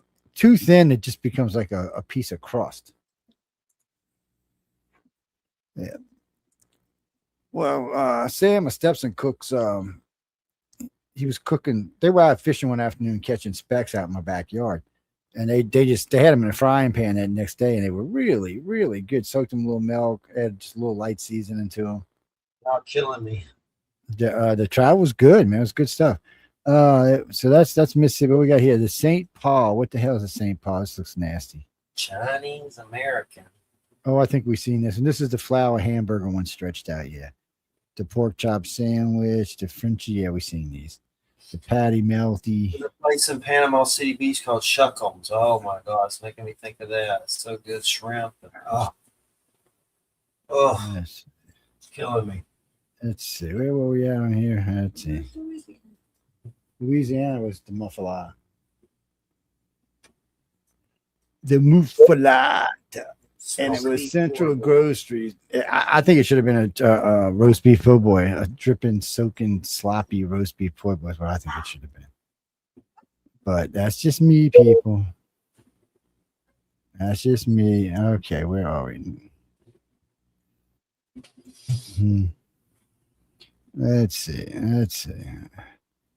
Pulled pork for South Carolina. That's not bad. Rhode Island, dynamite. Or torpedo. I'm about to look for a snack. I feel peaking. I know, man. All that stuff. That's the only damn thing about doing these shows like this. They make you hungry. Man. Pastrami. Oh, look at that pastrami. It looks good. I'm not even a big fan of pastrami. I need a calzone. Another flour burger. Onion rings look good. Flour burger looks shitty. Do flour burgers during the Trump regime. Yeah, they probably need to do them. Let's see. New Mexico green chili burger. That could be interesting. Oh, I don't know what the pastrami pie was, but a meat pie. Eat your meat. I know. Eat your meat, man. Dungeness crab melt. Ooh, that could be good. Oregano. Philly cheesesteak. Now, you know, Philly, I've eaten Philly cheesesteaks and I've seen them look way better than whatever this crap is. Like dog food, but I'd eat it. I don't see no cheese in there. I don't see no green onions in there. Get the fuck out of here. Who put that on there? I mean, really. Here we go with the thing acting an ass all again. Patty Melt, Waffle House flashbacks. Ooh, okay, yeah, Patty Melt's always good. Why does this thing jump around like this? Green, yeah, we already seen this. We've seen that. Oh, like an We've seen alien. that. We've seen that. We've seen. What was that? The cube? Whoa, whoa, where are you going? We've seen all of this. Where's this thing at? Come here. Get out here. Ooh, hot roast beef. Not the best hot roast I've ever seen, but it looked good. I'll take one of each. That's what I'm saying. What the fuck did I click? Uh-oh, where did I click? Oh, there it goes. Oh, Don, I don't know what I clicked. I just clicked it. Away we went. There's something weird going on. Good night, Colleen. Good night, Colleen. When there's commercials open on the screen, there's some weird shit going on. Makes the computer act like an ass. Making me like dizzy. I know. I've been free fall to hell. I've been thinking about sending this computer back to factory reset because it's been acting queer. You ever seen that movie Quills with Jeffrey Rush and Joaquin Phoenix and Kate Winslet? Yeah, but I barely remember it. I love that movie. Give me my quill and a pot of ink. A quill and a pot of ink. Anyway, it's about the Marquis de Sade. It's got Michael Caine that runs an insane asylum that has to break the Marquis de Sade during the time of Napoleon. It's good. Yeah. Wait. Oh no, Chris, there's all. That's weird. That's like a beef stew sandwich. Actually, Chris, when it comes to movie watching, you watch whatever you want. You don't worry about what other people watch. I mean, it's nice to ask them, and hey, you like this, you like that, see if it's something you watch. Ooh, barbecue, huh? Route 66. Again, I love that movie. The car, John Carpenter, it's a favorite. Yeah. Listen to the soundtrack. You know, somebody asked me the other day what my favorite John Carpenter movie is, and it used to be this weird vampire one he did, but I liked Get Your Ass. James Woods with the vampires. Yeah, it might have been James Woods. They found like a community of them. They were vampire hunters or something. One of them got bit. Yeah, it's I don't know. I like that. By John Stakely, I actually have the book, but James Woods is a total prick in it. That's why it's so good. Yeah. Well, he is total absolute in it. And I took a liking to that's John good. Carter. So I don't know why either. I took it because there's two Get Your Ass to Mars. There's two Come on, Ghost from Mars with Ice Cube. No. So there's John Carpenter did John Carpenter. He did whatchamacallit, Princess on Mars or whatever it is, but there's John Carter on Mars. That's one that came out recently. So that's the Carpenter story. It's just done, and I like it for some reason. It's he's a dumbass. What's his name that plays the part? He's out there trying to walk. He's falling on his face. He tries to jump. He falls on his fucking face. I love New York. It's they're supposed to be redoing that and a Thing sequel. And let's see, there was something else coming out. I know. Well, Joe, we talked about the new Highlander earlier, but then there's something else. The new Hobbit. There was a Hunt for Gollum. I don't know. Marvel, all of Marvel stuff sounds like it's going to be kind of woke. Yeah, I've been disappointed by Marvel. Don't ask about Andor. I've never watched Andor. I can't tell you about Andor. Say it's good, but not normal Star Wars. Yeah, Jimmy, Jeff's probably watched it. I haven't watched it. Okay, look. Yeah, about eight of the people, 8 or 9 of the hosts in the network, and a bunch of other people. We were talking about it on the show one night, and they're like, "Oh no, it sucks. It's woke. It's woke. It's some kind of weird gay thing." I'm like, "What?" And so I never actually watched it. But no, the reason they said it's gay thing is because the woman who ran Disney, her 2 daughters were gay, and one of the stars in there is her daughter. So there was like they made the series for her daughters. gayness, actually. I heard it was like the guy that did it wasn't even that familiar with Star Wars. It's like a spy show, but it's actually has really good reviews. I started it, but didn't do it. Dean.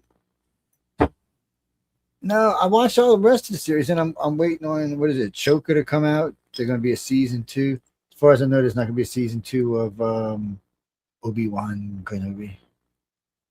I'll tell you a crazy one. Have you ever seen Spartacus on Stars? That show? I've seen the original Spartacus.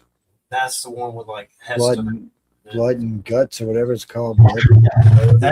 Those were the old Spartacus. They just did a new Spartacus, and after House of something, they brought back a dude from it who died in the actual series, but they like do it like God of War, like the gods bring him back to run a house. But it was actually really freaking good. It surprised me. The last ones I've seen, what's her name, was still in it.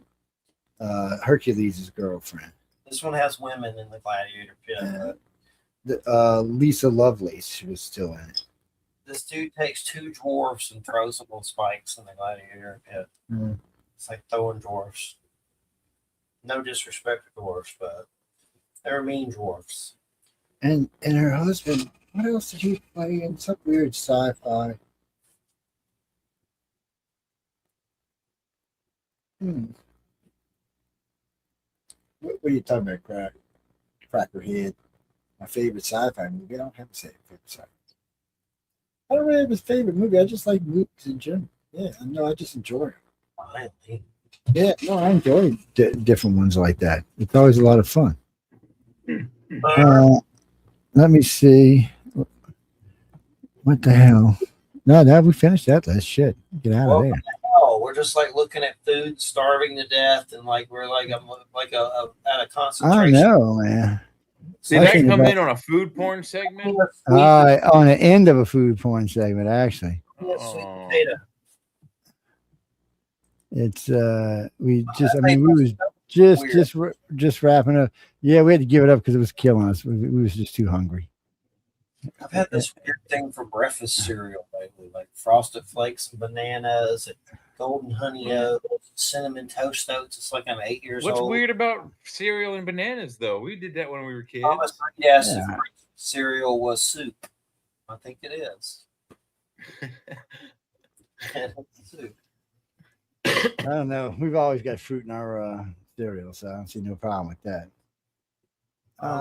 Janie, no, we're going to talk a little bit about Bob in a little bit, yeah. Bob Lazar? Yeah, we haven't talked about him yet. But yeah, it's on one of the lists for tonight. Well, no, Jay and I talked to. Well, we didn't finish it last night, so it's actually kind of a continuation.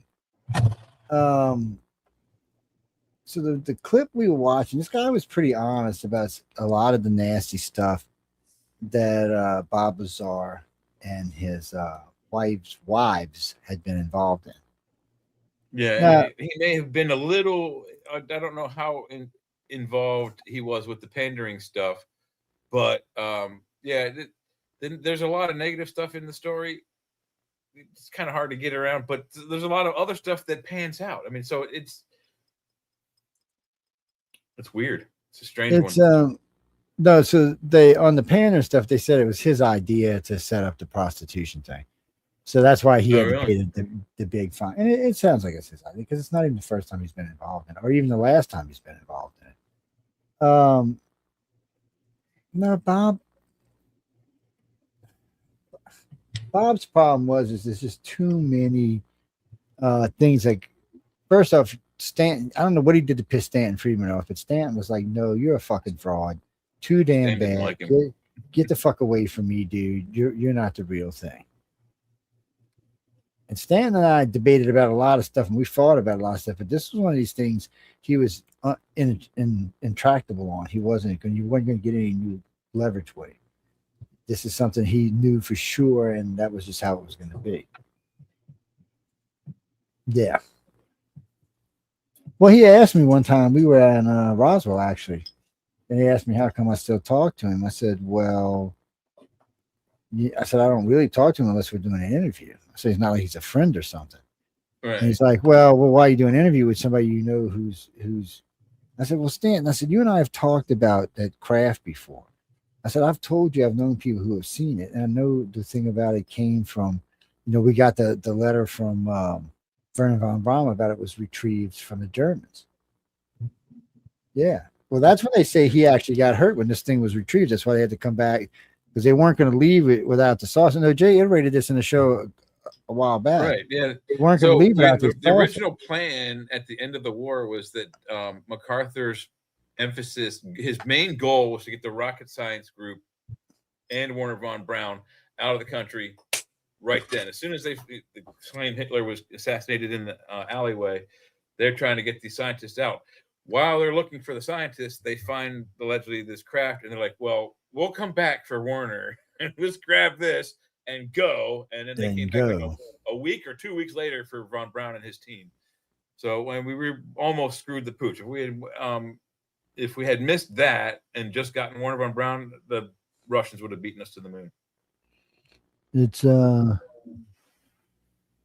you mean how much technology have we retrieved from that ship? I don't know. Not near as much as people think we have, but we still can't fly it. We got no look. We've flown it once and we crashed the damn thing. So since then, we've left it alone. Because they realized something, that our psychic ability isn't strong enough to fly the craft yet. They didn't realize, they thought that the ship itself was going to amplify the thought, but they didn't realize the grays are the ones that amplifies the thought. Yeah, it's a gravity amplifier, not a wave thought amplifier. So yeah, so the grays amplify their thoughts to the ship and control it and merge with the ship. And then the ship goes on there and does what it does, but the ship doesn't reach out to them. They reach out to it. Do they also wear like a helmet kind of thing like Cerebro to control, or is it just strictly wireless mind control? So no, it's weird with the grays. So we actually have to have contact. So I'm going to give y'all a piece of abduction criteria that no one's ever heard before. First off, this first piece I'm going to tell you here, people have talked about. So when the grays are in flight mode, usually they sit in these things. Well, when they slide in them, it fills in. It like merges with the gray itself. It's like the grays become part of the damn ship. It's really weird because it's when you look at it, it just looks like they've melted into whatever this seat is, because it just kind of fills. No human who sits in that seat has the same effect. Yeah, it doesn't do it because they don't have the ability to control it telepathically, I guess. They have the wrong DNA too, probably. Yeah, and they probably got the wrong DNA. So it doesn't happen for them like that. So the Greys started that ship and said, okay, and the humans were trying to fly it. The Greys realized, oh fuck, we done fucked up, and they headed for whatever it was, an escape pod or a shuttlecraft, whatever the fuck it was. Whatever it was, we both know it was something shitty because when it hit the ground, it shredded into pieces. It disintegrates. Whatever crashes on whatever Mac browser. It's not. Everyone always reports it as his ranch. Wasn't. It was. I think it was the Proctor Ranch that he worked for. And he's just all he is the foreman. It's not his property. They aren't his sheep. He's just the dude they hired to manage everything. Yeah. And he stumbles across this. What was it, like 1.25 miles wide and about 2 3/4 miles long. And yeah, that's what makes me think it was an escape shuttlecraft. Well, whatever it was exotic enough that his sheep that he was trying, and it was a thunderstorm that he was trying to get these sheep from one field to another because they had petered out the field with the food, so he was bringing them to more food. And once he got them across the creek or a river, they found the debris field, and then they would not go any further. So he couldn't get them even past the creek to get to the next pasture because the sheep did not want to go anywhere near what was on the ground. Yeah, it was so no, Jesse, that wasn't the saucer. The saucer came down. Depending on whose argument you want to take, it's supposed to be Corona intact. Yeah, the saucer was intact. And this is what's weird. Some people say that there was a side knocked out of it and there was aliens on the ground that looked like humans. Now everybody agrees it was probably another crash site, I believe, though, where the fire department came on the other side of Roswell. So what it sounds like is the saucer took off. It's doing its business. They lose control. The Greys jump. They notice things going down, and they know And since the gray's on and control, it probably means there's no inertial dampeners or no shielding. So they know the craft's going to get hit hard. They know the craft will survive because the grays know that already, but they know the people inside may not survive because they're going to get, thrown around a lot. So this craft comes down, it hits the ground. They find what looks to be 4 bodies glowing this pinkish color. They're pretty sure they were humans who just had been contaminated by some kind of radiation that was starting to melt. Now, the argument's always been, was there a gash in the ship or was there a door open?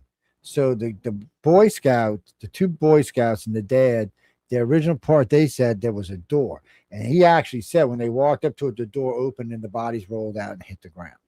That's what they said. They were the first witnesses there. Later on, they changed the story because they disappeared, the dad and the boys, and changed the story to there was a hole knocked in it. But then later on, Bob Lazar and other people reported seeing it intact at Hangar 51, which again probably suggests that it was a door that was open. So, or under the Stanton Friedman Berliner theory, there were 3 crash sites, 3 different craft, and maybe one mostly intact, virtually no damage, maybe a look like a ding, and then the others with the other described effects: doors opening, bodies falling out, gashes in the side, bodies falling out. The fact is that none of us were there, but that some of the data through both Stanton, Berliner, and my buddy, I can't always remember his name, Don Schmidt. I'm on their camp. I think 3 craft, 3 different. I've never seen enough. UFOs crashed in that area. They were. It was a personal thing for me, but operate them. Yeah. I've never seen any evidence of any third crash of any consequence. And I'm not going to say it didn't happen because there was a lot of lack of evidence, and there is a problem with hangars. So at first, it seemed like they were playing musical hangar with the craft, but they weren't actually playing. The Hangar 18 was just a different craft. Wasn't a gray craft though. It was something else. I don't know what the hell it was. Well, maybe it was the locations of the hangars are also of great dispute, and the correct way it works is when the debris was brought from the Brazel field, they took it to Roswell Hangar 84A, where it was housed, along with the bodies allegedly and some of the stuff like that was described at the Marcel home. When they brought it to Wright-Patterson, Ohio, it was brought to Hangar 18C. That's where Hangar 18 comes in. But everybody misidentifies Hangar 18C as in being at the Roswell Army Airfield. It was not. It was in Wright-Patterson in Ohio. Yeah. And back then it was just called the Patterson Airfield. Yeah. It was. Matter of fact, all the craft, there wasn't supposed to be anything being stored in Roswell. It's Area 51. It's our one and only. It's the premier nuclear Jesse task force on the planet. Technically, Jesse, Area 51 didn't exist when the Roswell crash happened. Area 51 was built in 1955. Began in 57. They were looking for it in 55. They began construction in 57 with EG&G. Well, this one says that the original first drilling building was put in, actually was put in 53, and the base itself underground was started building in 55. And then the runways, hangars, and I don't know what this other word is, was built in 57 and 59. This is the USGA thing. So how accurate it is, I don't know. It's pretty accurate, but I wouldn't say it's perfect. But we were also using it before during the Trinity experiments, and so Area 51 was a place where several nuclear devices were tested and exploded. What do you mean, Chris? You mean argue about those dates we were just talking about? No, that's stupid, because really from 1950 to 1959, anything could have been going on in that area. We wouldn't have known about it. We wouldn't know. Yeah. But the timeline of events, that as far as I've been looking at it for 40 years, the timeline events for Area 51 being constructed are around 1955, 56. The CIA was looking for a place to house and operate some spy plane equipment and test and construct new ones. They were done with the nuclear testings within the Nevada test site, which is at the Nellis Range. It takes up almost all the state.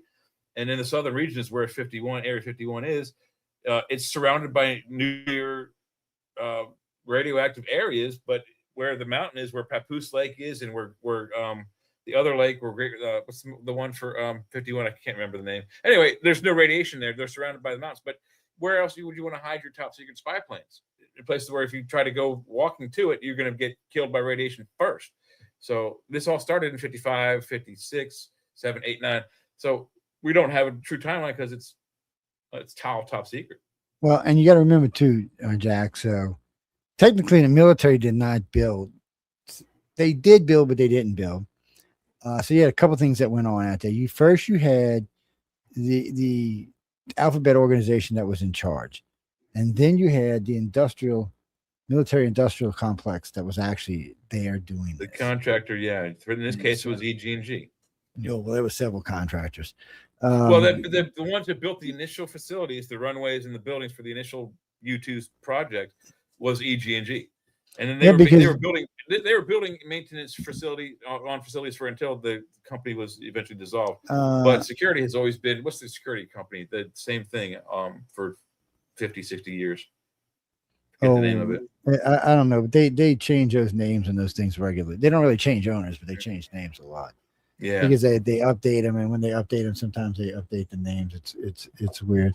No, actually, Jesse, there was a coring company brought in to build the underground facility at Area 51.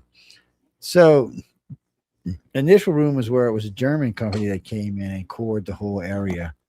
And the rumors that came out was they had cored down what would be equivalent to like a 300-story or 400-story building. And when they got down, they cleared out an area larger than Los Angeles. Wow.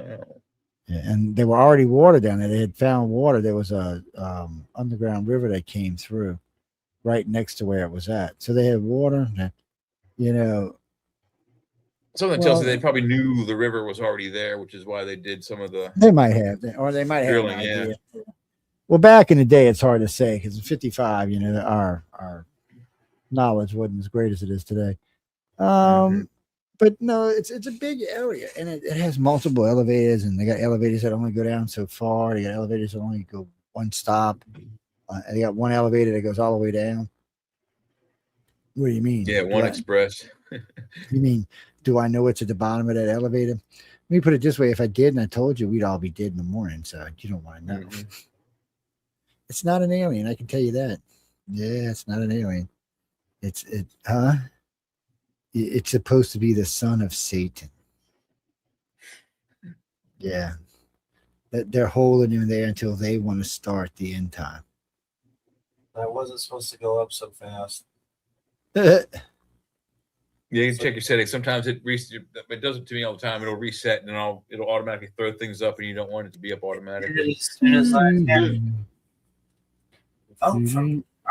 kill you. So, Carolyn, who's going to be the next president of the United States? AOC, baby. It's going to be AOC. I think she's going to make a bid for it, but I think it's going to be JD Vance. He's making some. It's going to be AOC and Kamala Harris. Yeah, half the country's going to be. Look at Jeffrey getting a hard on. Shame you, man. If that happens, I'm moving into Rosie O'Donnell's basement. Oh, Rosie, baby. I hear she's looking good now. She had all that work done. Lost all that weight. That's okay. She still doesn't like men, so I'm okay with that. Well, that's a good thing. She can give you money and let you do things and not have to do something bad for it. Yep. You could be like her coochie cleaner or something. Oh God, no, that wouldn't go over well at all. Jack, a coochie's a biscuit. What are you talking about? It's a what? Who told you that, man? Somebody lied to you. That's not what a coochie is. It's a French biscuit, man, with a thing in the middle of it. Yeah. Coochie mama refers to it's got like two the biscuits folded out like with two lips, and it has a little thing that pops up in the middle. Yeah. That's a biscuit, man. It's a coochie biscuit. You're just disgusting. You're just disgusting, man. Just disgusting. Whoa, man. lightsaber trying to get me back here.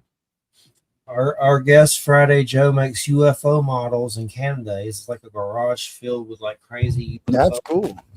Yeah, it's gonna be Friday. Yeah. Oh, and then check this out. Wikipedia doesn't even describe it as something naughty. It says the term is a slang descriptor often used in relation to a belly dance or wiggling, as in coochie coochie dance, or hoochie coochie, as in what's that old Spanish lady? Yeah, that's what she used to do, run around. You know, Coochie coochie coo, or tickling a baby. Yeah. So it's an innocent thing. What I think. I can't hear you, Jeff. Your mic isn't working, or you. I was saying, what is rock and roll coochie coo? Is it what I think it is? No, it's just like what they said on Wikipedia or on the internet. It's just referring to that kind of coochie coochie dance, belly dancing, man. No, Janice Jeffrey is queer. What? Yeah, he's queer, big time queer too. Yeah, you can't get. Oh, that's right. Oh, wait, yeah. Hold on, Jeffrey. Hold on. You don't know. We'll have to tell you. So about 6 months ago, we reclaimed the gay word and the queer word. It's even made it as far as NBC. Yeah. So the other day I was saying something. Somebody said, "Well, how do you describe yourself?" I said, "I'm a little queer." Do you like guys? I said, "No, it means I'm a little weird and strange, you dumbass. I mean, I like guys." I said, "We took the word back." Oh yeah, we've taken the word back. Dishes here. And we took the word back so bad that we upset some lesbian community. They said something about they're going to come get Jay because he lives up north. They're scared to come to the south after me. Taking the word queer back. With queer and gay, when yeah. it's wintertime, that's fine. So it's so funny because what was her name? The Caitlin girl on NBC or CNN. She talked about it just recently that she heard that the word queer and gay were being taken back by the straight community. And we're taking it back, people. And look, we got 5 million listeners. We're fucking taking it back. I don't think anybody else was saying that but us. And you know what? News on the flip side in the chat had different listeners. So it's more like 10 million listeners. So yeah, we're taking it back. It's our word. I don't want to be thinking of a sweet word like queer or gay as some kind of hoochie coochie word. I had this funny thing happen at a park restroom once, like a park, like a rest area. I went into there and on the mirror it said, "Hey, you in the green shirt, meet me by the tree and I'll like do something gay to you." And I'm like in there with a green shirt on and I'm like, I'm heterosexual, but I start freaking out. Like, Jeffrey's like, "Get away from me, man." Hey. Carol, no, you mean where's one of the weirdest places? Let me think. How can I say? I've done it on a plane. Yeah, definitely part of the Mile High Club. It's weird. I've done it in the trunk. I've done it in the back of a station wagon rolling around. No, a friend of mine. Station wagon's easy though. I know, but listen, no. So I'm like 17 at the time. We're coming across the longest bridge in the world. We're in a station wagon. My friend's driving. So we're in the back, me and this girl, and he kept going from side to side. So he was rolling us back and forth the whole entire 25 miles of the bridge. It's like, you motherfucker, I'm gonna hurt you. It's my second time ever doing it. I got caught in a girl's house. Yeah, I thought I was getting married. Her daddy was not a happy camper. I still, to this day, I will never forget. I'm sitting there and I hear, "Holy shit!" And I looked up and I went, "Oh shit!" And there's her grandma just sitting there. I'm like, "Oh." I was like, weenie in hand, clothes running for the door. Stinky balls. It was, and then so I get home, and I bring in my sister was with me. I had 2 friends and my sister. And my mom got really pissed. She didn't get pissed because I got caught with the girl. She got pissed because my sister was with my 2 friends, and she goes, "Well, they were 2 teenagers." I said, "They weren't going to do my sister." And he's like, "I know that I killed both of them." I'm like, "What is wrong with you, Mom?" I'm like, "They love my sister. They ain't going to do nothing to her." But I remember her dad showed up and said, "Well, he slept with my daughter." He said, "Well, I'm going to tell you what. If she's pregnant, you're going to be married." He said, "So just know that ahead of time." I said, I'm thinking, I ain't going to worry about it being pregnant. I ain't gonna say why, because it's disgusting, but still, it's no, because you're stupid. It brings me back to this case in Mississippi, this Nolan Rose case. So this teenage boy, on 4th of July, I was on Horn Island. I guess he drowned, but they're trying to make it into something else. So his mom and dad says he didn't stay behind for this girl. So his friends, all 7 of them in the boat, said no. Some little girl, he said he wanted to stay behind because they were leaving at 3:30, and he was meeting this girl later. So, he wanted some coochie, so he stayed for some hoochie coochie. He's an 18-year-old boy. I mean, let's be honest. How many 18-year-old boys are going to turn down a chance to get some coochie? Not many. Yeah. So, and he was a football player and stuff. So I'm pretty sure he knew what he was doing. And then nobody seen him after that for 2 days. Well, later on that day on the island around 6, 2 witnesses said they seen him walking around. They found him 2 days later, dead, washed up on the beach in blue shorts, not a mark on him. He had a little red line across the back of his head, but there was no bruises, contusions, no damage to his head, nothing. It did just, as best they could tell, he drowned.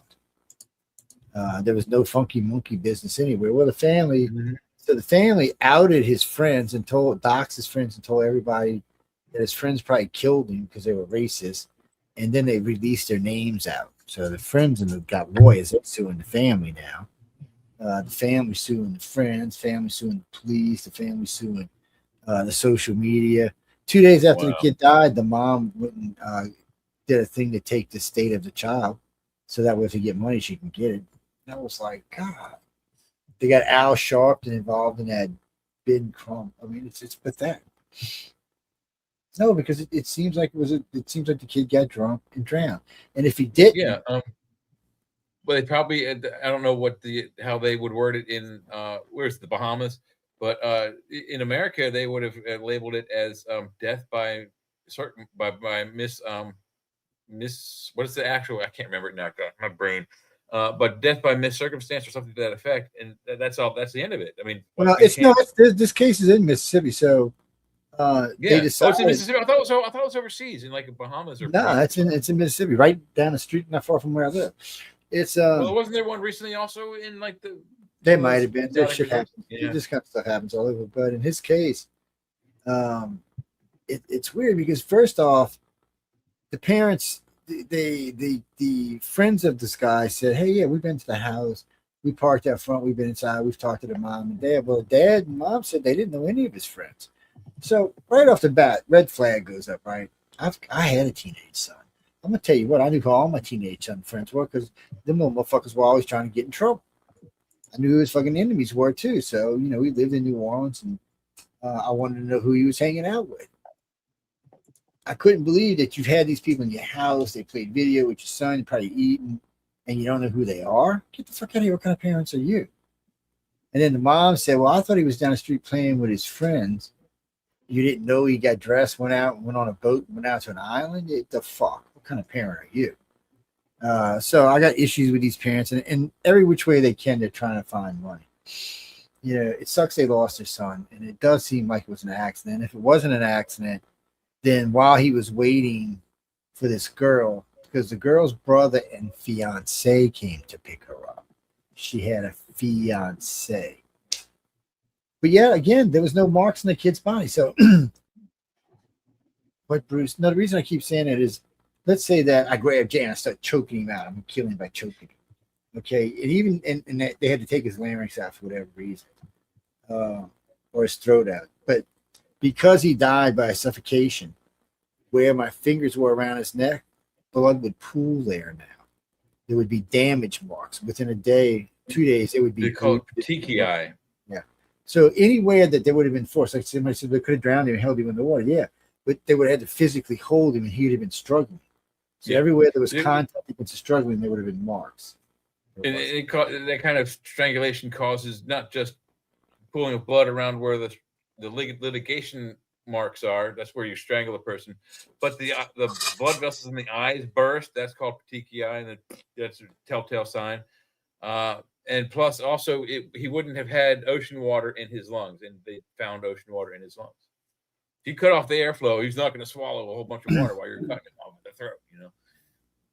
No, Janine, he was found on just in a pair of shorts floating up against the beach.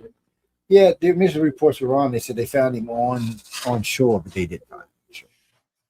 Oh, they said they had videos of him on shore back. He made it back to shore, and a video showed that he was hanging out at a pool. So how did he ended up dead on Horn Island? Well, that was all bullshit. One, the person who released the video didn't know that the boat going home broke down and had to call the Coast Guard to come get their ass to the tow company. Yeah, to come pick them up. And then what's that fucking bitch? Nancy Grace, her and some other black God. got a hold of the original phone call from the tow company, from the boat to the tow company, and they said you could hear people in the background going, "Don't die, Nolan, don't die, don't die, Nolan, don't die." So I've heard the raw audio. I don't hear this fucking shit anywhere. None of anybody else that's actually listened to the audio. So I asked, I said, "Well, where are you getting this from?" Well, the audio had been enhanced. Oh, well, fuck you. Enhanced audio means dick is what enhanced audio is. Yeah. Anything enhanced means it's been altered, and even in the court of law, like a blow up of a picture that is evident or categorized as evidence in the court might be considered for comparison reasons, but isn't actually considered evidence.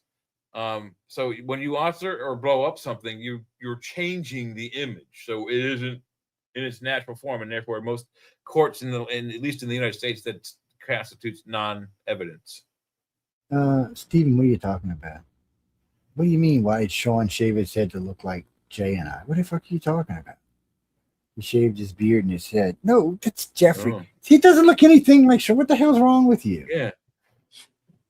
They don't even look. He's young and cute. Yeah. Sean's out on a hot date again this weekend, isn't he? 51 I hadn't heard from him. He didn't tell me what he was doing. 51 Yeah. He don't love us, man. He don't love us. There's Satan goat power. That's why I keep. See, he's like that guy. I No a message that I wasn't going to be on till later tonight, but I don't think he said anything. He busy getting some coochie. He don't care about us. Yeah, he must be out on a date. Kirby, what are you talking about? No, no, you need to come see Jeffrey. He's on Friday nights on Church of Mavis. He's right before us on Friday night. He comes on before us. He's the show before News on the Flip Side. Yeah.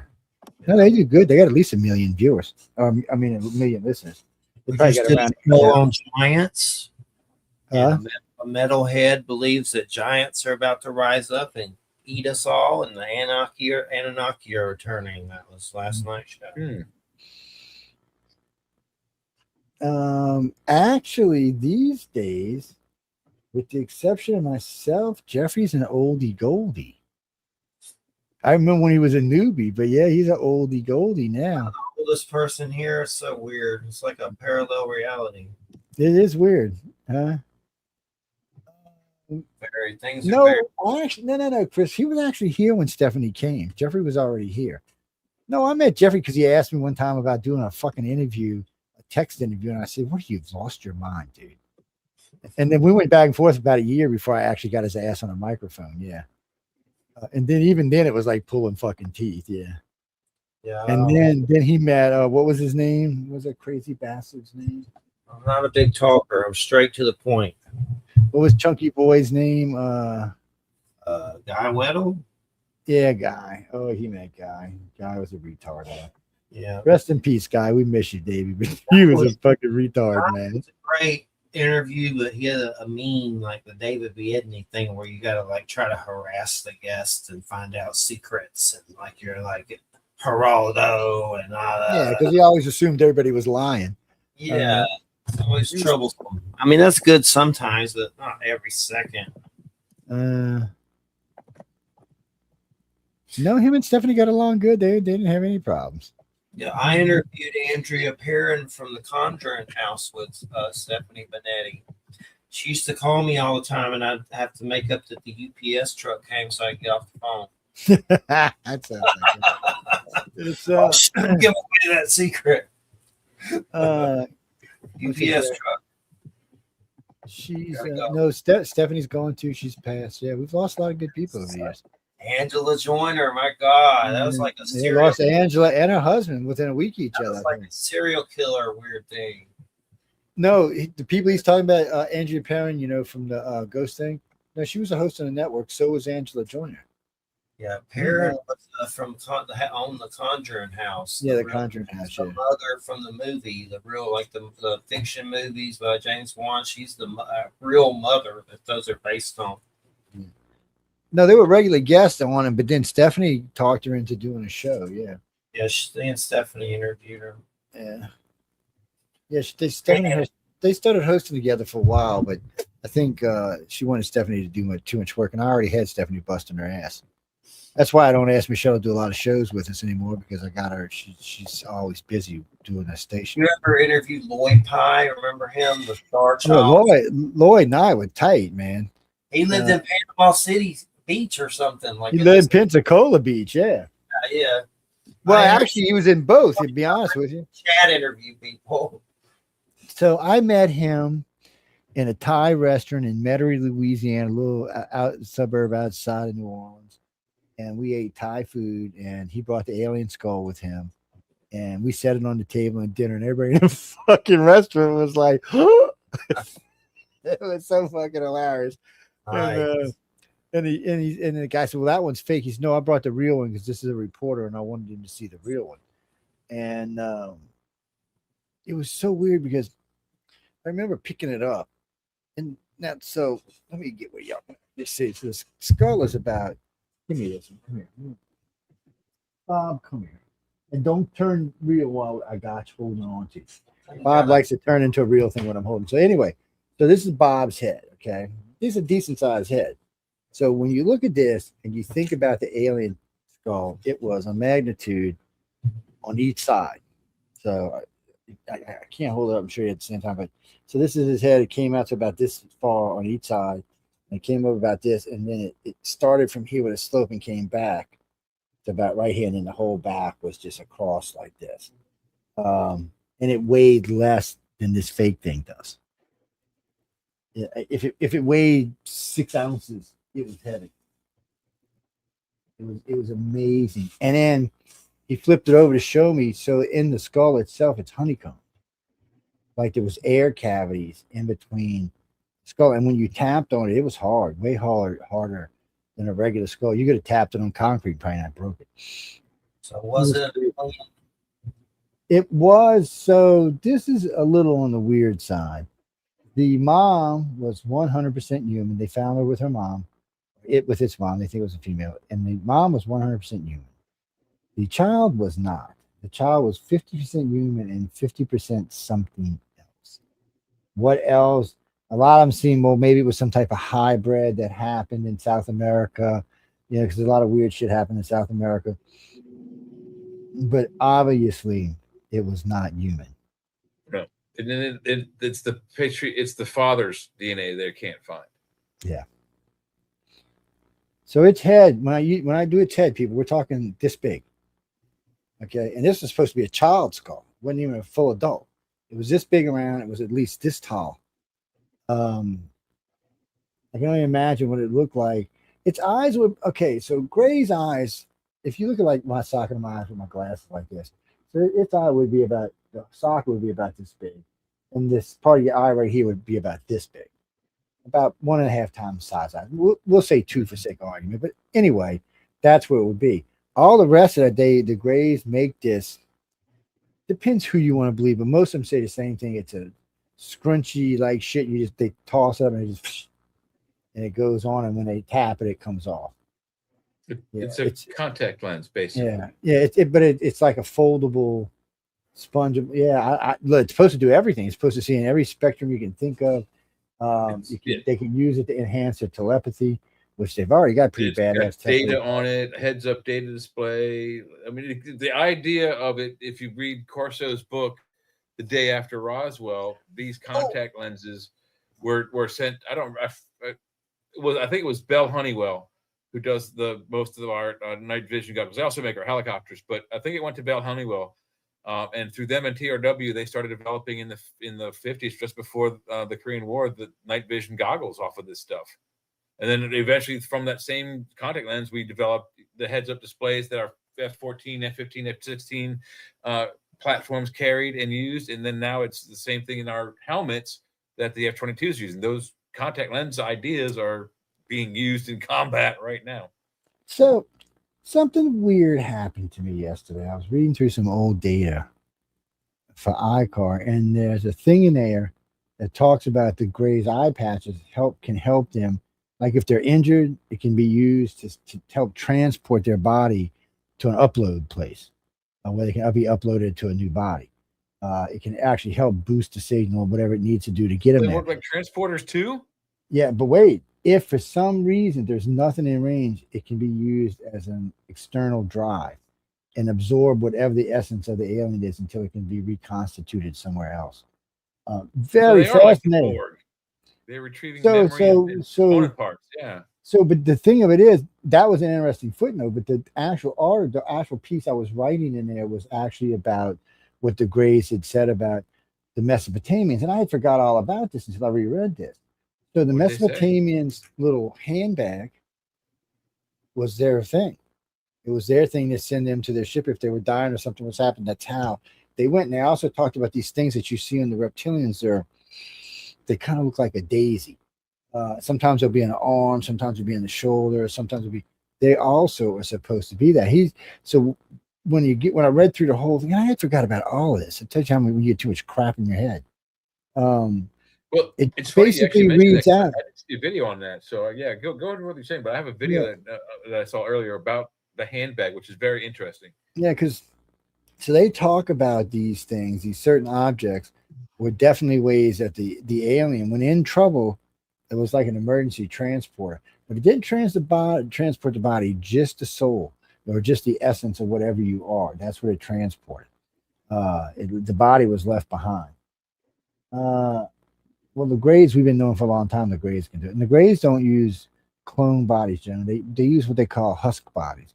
Husk bodies is just a combination of DNAs. So instead of repeating a body over and over, so Jay can be ugly his whole life, they combine DNA. So it may be a little bit of Jay in there, original Jay, but it's gonna be a lot of other people in there too. So it's gonna be Yeah, and but you can actually it's like tell who you want to make. bioengineered. It's Yeah, grown specifically for that you know. purpose. Yeah, so that way you're getting peak bodies perfectly done for your brain and everything.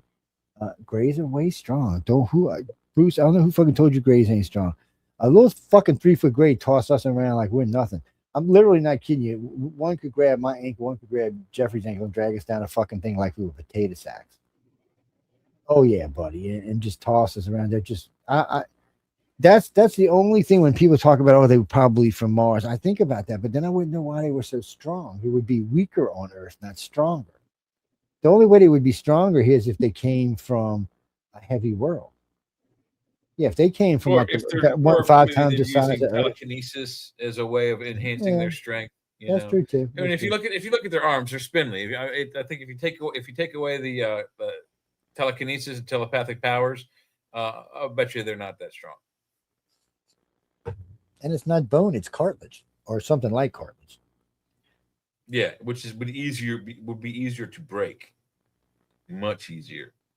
But yeah, but we don't know what their cartilage is made out of. So interesting thing though, going back to the handbag that you mentioned with the Anunnaki, I just saw a video where I forget two big colleges.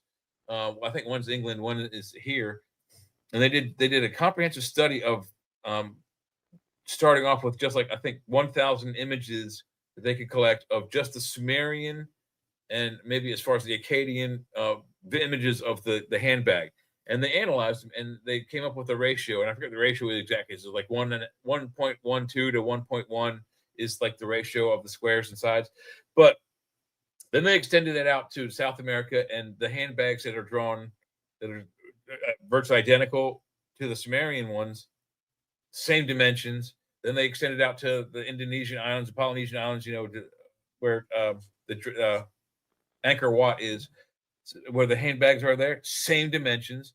Then they associated the handbags with 7 or 8 objects that they thought might be put inside of the bag, and one of them was the pine cone. The other is the wristwatch. It's very interesting, but the one thing that is shocking across all art forms, whether you think it's an art form or a depiction of history, it should change. Like the original cross is an X, and then it changes to a P, and then if you follow the progression of just the cross throughout Christianity, if you follow the Jewish six-sided star throughout its history, they change and morph throughout history.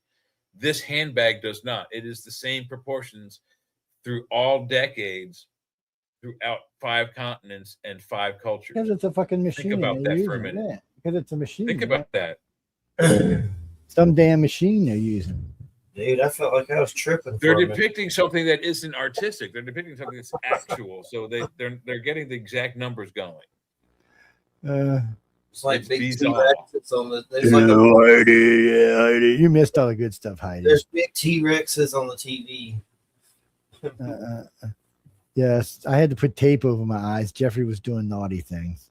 Y'all got to check out Monsters of God. It's a new show on HBO where it's about reptile poachers. Does, The poachers, yeah. Jeffrey, Yeah. do you have any AI devices in your house like Alexa, or Siri, or Google? Only one I use is Chat GPT. I don't pay for it, but I use it for art, and I'll look up comic books or something weird on it. But other than that, it's kind of weird. It starts trying to act like it's goth and stuff to me, like "Greetings, Master of Darkness." Weird, like it'll say weird shit. Like I'm like, what the hell? Yesterday, Alexa was calling me nasty master. What about yeah. She's trained. Actually, Jeff, she's trained to call me master. I've taught What her. That's about what she Elon said. Musk? They're saying his grok went crazy and it's like calling him a pedo and Let me weirdness. tell you what Elon Musk said about AI, along with every major He doesn't like it. company. So all of them, all the big guys, all the big billionaires that have AI said the same thing. We need to stop it, put it on hold, and slow it down. But they can't because China won't. So we have to stay ahead. Our chips are 3 generations, actually 5 generations ahead of China's. So we can't slow it down. Well, the reason this gets scary is, first off, Jay and I featured the story a couple times. The fucking Navy builds a drone. This fucking drone is so advanced and so scary that the Navy said, "Oh fuck, we need to dumb it down. We can't play with it. Yeah. We need to dumb it down." I got a weird encounter. I just remembered. My brother, he's pretty down to earth. He works at Jeffers, Redneck, Georgia, whatever. At a pet store, like a warehouse. He drinks. Sometimes he'll do weed like once in a blue moon. But he said last night in his room, he saw this weird whirling light on the ceiling and it had a Nazi symbol on it. It sounded like Oh shit. with a Nazi. I was like, what the hell are you smoking over there? It's like, but he was dead serious. Like, and he doesn't like democratic weed or anything, but it's like a weird mechanical device with that symbol on it and whirling It's like the Aryans, yeah. Hitler's webcam from hell. Death to all white people. I mean, no, wait, death to all purple people. I don't know, death to somebody. We had a thing when I had that first offense misdemeanor after I left to go, and the police took me and stuff. My brother heard someone chanting like a Native American, and this is quiet. Nobody does it. After that happened to me, and he thought I was still here, and he looked around and couldn't find me. I wasn't here. They took me, but he heard a weird like ghost chanting. We have Cherokee in my family, supposedly. Maybe it was my dad or something. I don't know, but weird. That was a weird one. Yeah. Nazi webcam. That's a weird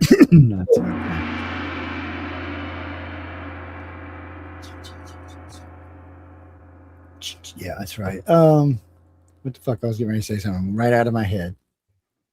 And I felt like I was tripping a minute ago. I was like seeing bright lights and stuff. Oh no, Jamie, don't I don't give a fuck what color you are. Don't write to me about reparations. What? Where are you seeing this?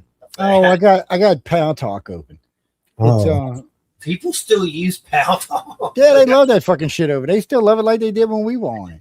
And I don't open it all the time, and I've only got it kind of half-ass open because I'm not in chat. I'm not in the chat. I got just my messenger thing. You have to look on there. I forgot about Pal Talk for some reason. Well, I've been trying to integrate it in back in here, but I think I got to get more RAM for this computer before I put it on full time because it fucks the computer. But look, dude, you want reparations? That's fine. Okay, I'm not going to tell you can't have reparations, but I'm going to tell you're going to have to do like the Jews did. So the Jews got reparation, but they didn't get it from the Germans because the Germans aren't the ones who enslaved the Jews. Volkswagen did, and Porsche did. So in the United States, the Democrats, the Southern Democrats, or were the slave owners. They're the ones that enslaved you. The American government never owned slaves. Sorry, guys, can't. They just didn't. So you can't really sue the American government. I sure didn't own slaves. I don't know about Jeffrey. Jay didn't own no slaves. So Bro, now if you get reparations during Trump, I'll pull off a toenail live on cam. Listen, basically what they're asking for is people that weren't slaves are asking for reparations from people who didn't own any slaves. So it doesn't make any sense. It makes no sense. So, but it doesn't really matter, because when it comes right down to it, the Democrats were the slave owners. They voted against freeing the slaves. They voted against all the laws to free the slaves. They didn't want to give them rights to vote. None of that. They voted every time 100%. They were the holdout states, the last ones to they were the ones who they instituted. They created the KKK and created Jim Crow. No doubt their actions speak much louder than their words ever can. They're probably behind BLM too and all those riots as well. So, but in the end, they're the party of the enslaver.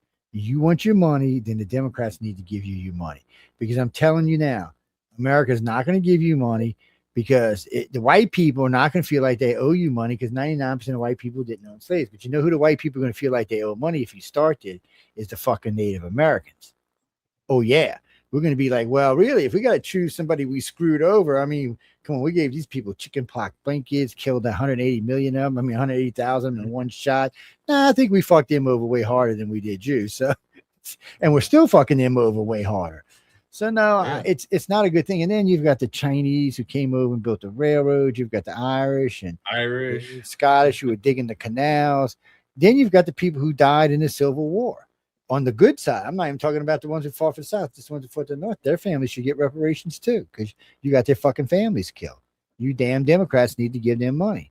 So when it all comes down to it, the only people who really need to pay anybody reparations is the Democrats. And frankly, and guess what? They're broke. Yep, they're bankrupt right now. They're broke. Yeah. Well, Christopher, because the Republicans, remember this, and this is a fact. The Republican Party was only founded for one thing: to free the slaves, and it freed the slaves. So you can't even argue with it about it. Yeah, you can't even argue about it. It's who they were. And today, they're definitely not the racist party. The Democrats are by far the more racist of the ones. They're the ones doxing people. They're the ones out there calling people by their names and colors. Republicans are a lot more religious. But Frankie, to be honest with you, I said this at the beginning of the show. I did not vote for Trump in any of the elections.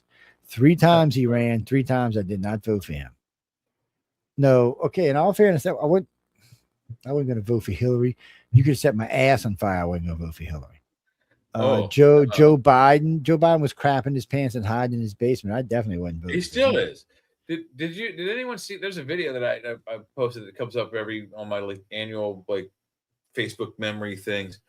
There's a video, and I have to, I guess, vet it, but it seems to show and depict a story of a young girl, 12-year-old, raped violently in 1976 or somewhere in that era, and then so violently raped she can no longer have children. But when she goes to court to have her rapist incarcerated, the lawyer gets him off on the fact that she said that the 12-year-old was out for it, liked older men, and blah, blah, blah, this and that and the other thing. Got the guy off with 2 months served, and that lawyer was Hillary Rodham Clinton. Have you guys ever heard that story? I've heard a lot of stories about Hillary, so I don't rule nothing out. That's a true story about her. She seems to. We've always said about her that she is a monster to begin with. So, but if that makes her even worse. So think about this, Jesse. To victimize a victim in court and say that she wanted it because she's a 12-year-old, she was tempting a 46-year-old man to do that to her. I don't think so. Kirby. So this is what's weird about this. I voted for Obama in his first term. And I would have voted for him in the second time, but I realized they were going to lose the House and the Senate. He was going to be lame dog. So it was a wasted vote. So, and that's what happened. So I didn't vote for him. But I liked Obama. Obama got screwed. I mean, Obama was not, he lied a lot too. But the man had some good ideas. He was just stupid. He thought he could come in and do what he wanted because he was president. He didn't realize he had to play the game. He didn't know how to play the game with his own party. I mean, Nancy Pelosi was running everything. Obama was just being a good lackey. It was kind of sad. It's all sad. And then you mean the two things I dislike about Obama the most? Number one was he sent 4 pallets of money to Iran in the middle of the night with 11 different currencies, totaling about $4 billion to terrorists and to fund terrorism and to build nukes. That's why we're in Iran right now, is because of that money he sent there. So that's one thing. Plus, he released about another 100 million, or I mean about another 700 million in assets that were being held. So those things irked me a little bit. What irked me the most is when we got $10,000 deductibles on our insurances. I was like, okay, yeah, we're going to give you free insurance. It's going to be free, but you got to spend $8,500 first, and then it's free. Okay, man, that's bullshit is what that is. And that's not what he intended. When you go back and listen to Obama talk, he's talking about giving you health insurance. You kept your doctor, you kept your plan, you did your stuff, All lies. It's about the same stuff Fauci said about COVID. All lies. So, but in the end, was Obama lying intentionally? I don't think he was. I think that's what he was being told. I think people like Nancy Pelosi and them were telling him, "Oh yeah, Obama's not gonna be no problem. We can arrange that." Being ignorant and telling a lie in that fashion I agree still makes with them that. part of the conspiracy, right? I agree. Like a cop will tell you, ignorance is no excuse to break the law. Yeah. But and those things upset me. But now, what bothers me is what's her face, the ex-CIA girl, finding all that stuff about. Tulsi Gabbard released documents that proved, with any doubt, that Obama committed treason. Mm-hmm. When the Democrats swept him under, or they wiped him under the rug. So everybody picked on Trump for 6 months about, nobody's watching you at your towers, nobody's wiretapping. Well, we found out that was all a lie. He was being wiretapped. He was being as watched. well as, like, what was it, 100 and some odd other senators and representatives? And then even after they found out that the dossier was done by Hillary Clinton and was fake, Obama still allowed Brennan and Comey to try to find a way to get rid of Trump. Now, he already had won the presidency at that point, so that's treason, guys. When Obama did that, he, if they really wanted to go after him, they could go after him and they could get him. I don't know why they would, though. It would just divide the country even more than it is right now. And my rule, and like I said about Trump when he bitched about losing to Joe Biden, okay, dude, if you thought they were going to cheat, I heard you for a whole 2 years before the election. They're going to cheat me. They're going to cheat me. Well, you should have been fucking ready for it, huh? Yeah.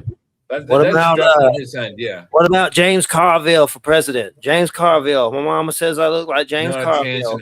Well, he's leaving the party. Ass. He's not anymore. He's leaving the Democrats. Stuff about him hating on progressives really bad. Oh, he's leaving. He said, I was listening to him. He's out. Fuck y'all. He's like fuck you, Democrats.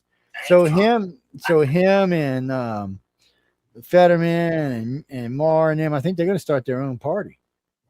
They're tired of this. They're just, you can't lose names like that without hurting your party. I mean, yeah. And technically, they don't even have Bernie Sanders. He runs as an independent, but he speaks at almost every Democratic, function. We're a joke. Our politics suck. We're gonna do something. I'm about to die. As it stands right now, the forecast is, this is what they're worried about. JD Vance is going to come in and he's going to win the next 8 years. And he's going to do an okay job, but he's going to have Rubio in there, and Rubio's going to be doing a bang-up job like he does now. Rubio is going to get the next 8 years. Oh, yeah. He's going to get the next 8 years. And then either after that, either the granddaughter or the son's going to get the next 8 years. Like the most. You're talking Joe, you actually are agreeing with me that Vance is going to win the next election. The only way he's not, the only way Vance won't win is if by some way Rubio beats him in the primary. And Kevin, there is rumor floating around that them two maybe come to an understanding where he doesn't. It's going to be one or the other, I think. Yeah. Yeah. So he's going to say, look, you give me this, or this, and I won't get into the primary. And that I think what it'll be, it's going to be if we go and I win, you're my VP. If we go and I win, you're my VP. I think it's going to be something. No, like that. Rubio don't want to be VP. He's already said that he don't want to be VP. Oh, really? Because he doesn't think VP has the power he has now. because he's in charge of 6 agencies now. You don't hear anything from JD Vance, but you hear shit about Rubio all the time. And not only is Rubio in charge of all these things, but he's also in charge of stuff, foreign affairs. He's on all those peace deals. He's in everything. He's just got more political savvy than JD Vance. He's the new press agent because the little little blonde girl's going to be leaving at the end of the month, I think, a couple of weeks. So he'll be the new I can't believe press agent girl. leaving me, man. I can't believe it. I'm gonna have withdrawals. Yeah, but she's married and has 2 kids, dude. I don't care. Caroline Leavitt. She's leaving the press secretary job. Yeah, she's good. I like her. I mean, they're gonna put any of them reporters mess with her. I mean, she gets right down in their face. They're gonna put Huckabee back in there, man. No, she's still governor. I think she's still a governor somewhere. Who, Hochul? No, Huckabee. Oh, Huckabee. Yeah. She was one of the, under Trump's first term, she was one of the press secretaries, but she ended up being a governor somewhere, probably Arkansas or somewhere like that. Ronnie, what? I don't know why. Okay, Ronnie. So here, I'm gonna help you with this, and this is gonna aggravate you because I know you're one of these big crash advocates. So I got a question for you. How long do you think ET's been coming to the planet? A couple of days, couple of years, couple of months? Not really. How long do you think? 100 years, maybe? Longer, less? You think it's been longer? Okay, I can go with longer because I think it's been longer too.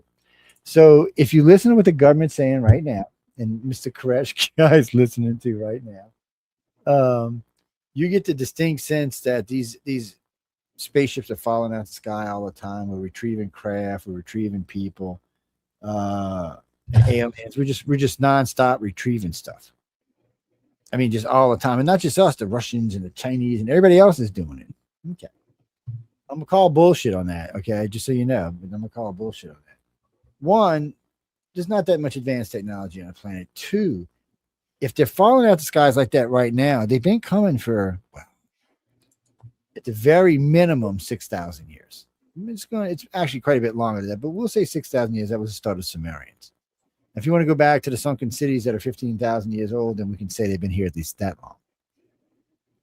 But regardless, they've been here a long time. And there's not a bunch of wreckage of UFOs scattered all over the surface of our planet. And I haven't really heard of many aliens being taken captive back in the wild days. The Middle East, Europe, anywhere for that matter. I'm not saying someone might not have happened. I'm just saying there wasn't a lot of them.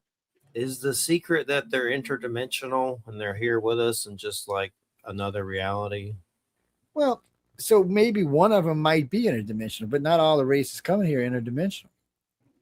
The Greys and the Greys. I think the primary 3 races are all from this galaxy. Does the government trade some human flesh for technology? Is that what's going on? Yes, no. Resident alien. No, because they don't have to. The government can't do anything to the aliens. They can go and come and take people. They take citizens all the time. That's one thing I learned. I had actual beings come to my house, and I saw them at my house. Once you have that happen to you, you just realize that how powerless the government is. Yeah, the government can't do dick. I mean, they're screwed. Yeah, they're completely unknowledgeable of it. The people that know more are the industrial military complex, and most of them are either really, really high up military. They're not speaking. A few of them come out as whistleblowers because they have deep consciences. But the ones who really aren't saying much are most of the contractors, the civilian contractors. Northrop Grumman, Skunk Works, all those kind of guys. They know a lot more than they're letting on, but they're afraid also of being assassinated. Was it Jimmy? Now the aliens love you, Jimmy. They don't want to hurt you, and they don't eat humans. Humans are too high. Humans are too high in cholesterol, my friend. They don't want to eat us. They're like, Jesus, you pigs. No, the cholesterol clog up their arteries. Really and truly. Oh, we didn't answer the question. Was Bob Lazar a liar or telling the truth? He's both. Yeah. He's both. He's lying and telling the truth. He's lying through his teeth on a lot of stuff, but he's also telling the truth. And I think he is and has been since 1989 another debunker type. Some of what he says is actual truth. Some of it is misinformation, and the rest of it is lies. What are you doing, Cat? Well, it's easy that. Well, no, he could be a plant. Yeah, he could be like other people that would have been used by the government to come in and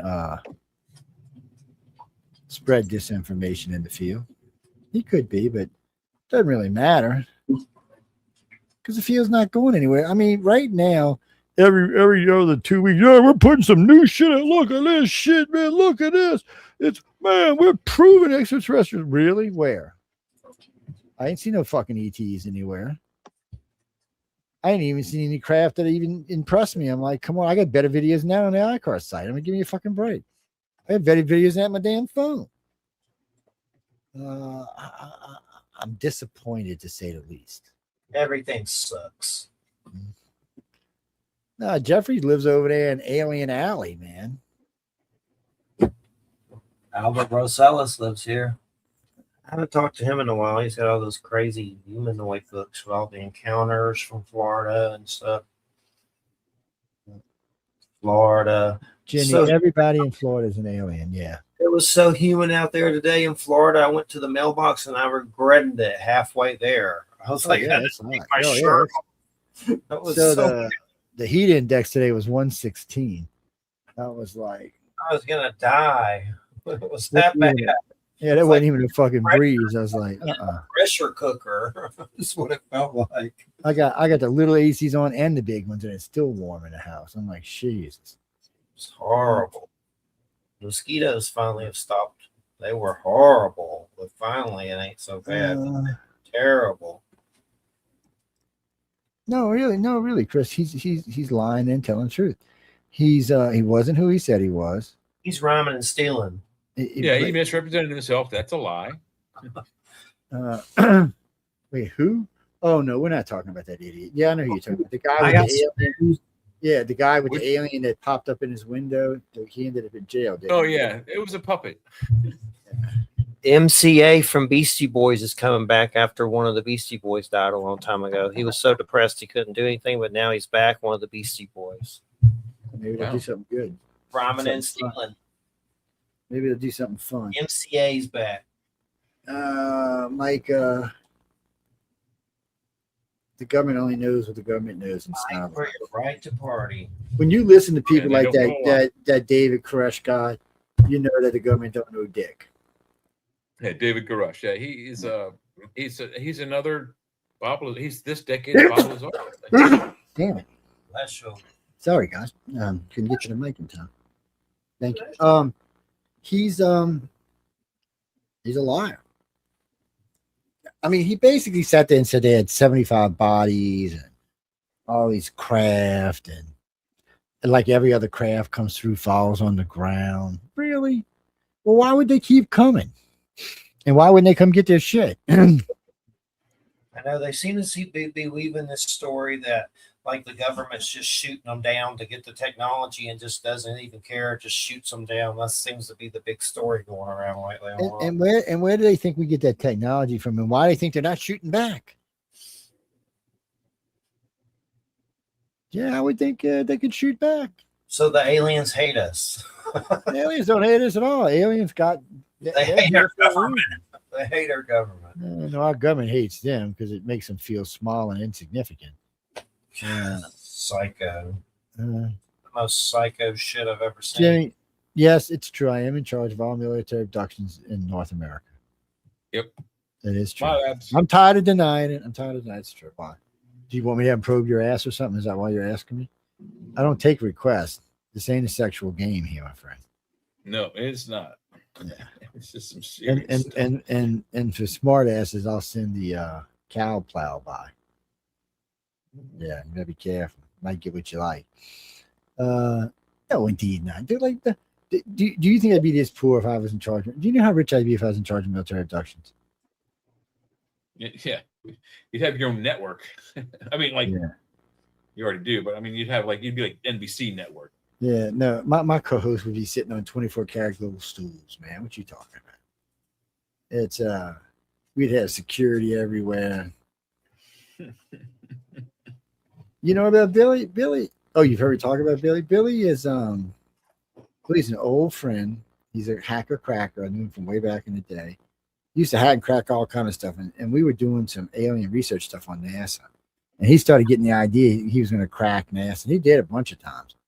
And then he seen something. He went back to go look. They set him up, and he went back to go look, and they caught his ass. I still remember he disappeared from I didn't hear from him for like a year. And I'm like, what the fuck? And I get this weird cryptid email. And then I get another this weird cryptid email. I had to open him with these special things. And then he sends me this thing about this thing we used to do, and I would know the code. And then I opened it up. It told me all kind of stuff. So he was at the Pentagon for a little while. They sent him up to the facility in Alaska, the HART facility, where he was doing security and making sure nobody was hacking him. That's where he sent me my virus program, which I love.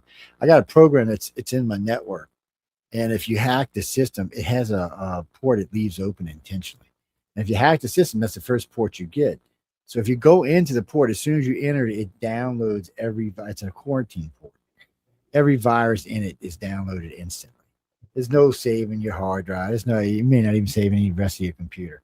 It's been known to physically pit hard drives. Yeah, I don't know. It's a badass bunch of crap in it is what it is. But he gave me my first AI program, which is on a computer. Read, "Good morning, Joe. How you doing?" It's like it's kind of like Hal. It's kind of designed like Hal. Hal's kind of scary though. And no, he got caught, and they were going to they told him 10 years in jail or 10 years working for the government. So he went to work for the government, and after his thing was up with the government, they said, okay, now you can become a contractor with us. And he said they raised his pay like 8-fold and told him it would probably double from that point off every year. Last I talked to him, he was doing well. He's on the payroll, yeah. Anytime he sees anything UFO related, he calls me or he sends me a letter. He said they've already investigated me. He said he's emailed me enough times that they investigated who I was. And he said, I wasn't worried about you. I knew your background, so I knew you were going to be in no shit. Well, having that extra clearance allows me to talk to people without them or me getting in trouble. Because you got to understand, I'm still bound by the agreement. If I break it, I go to prison.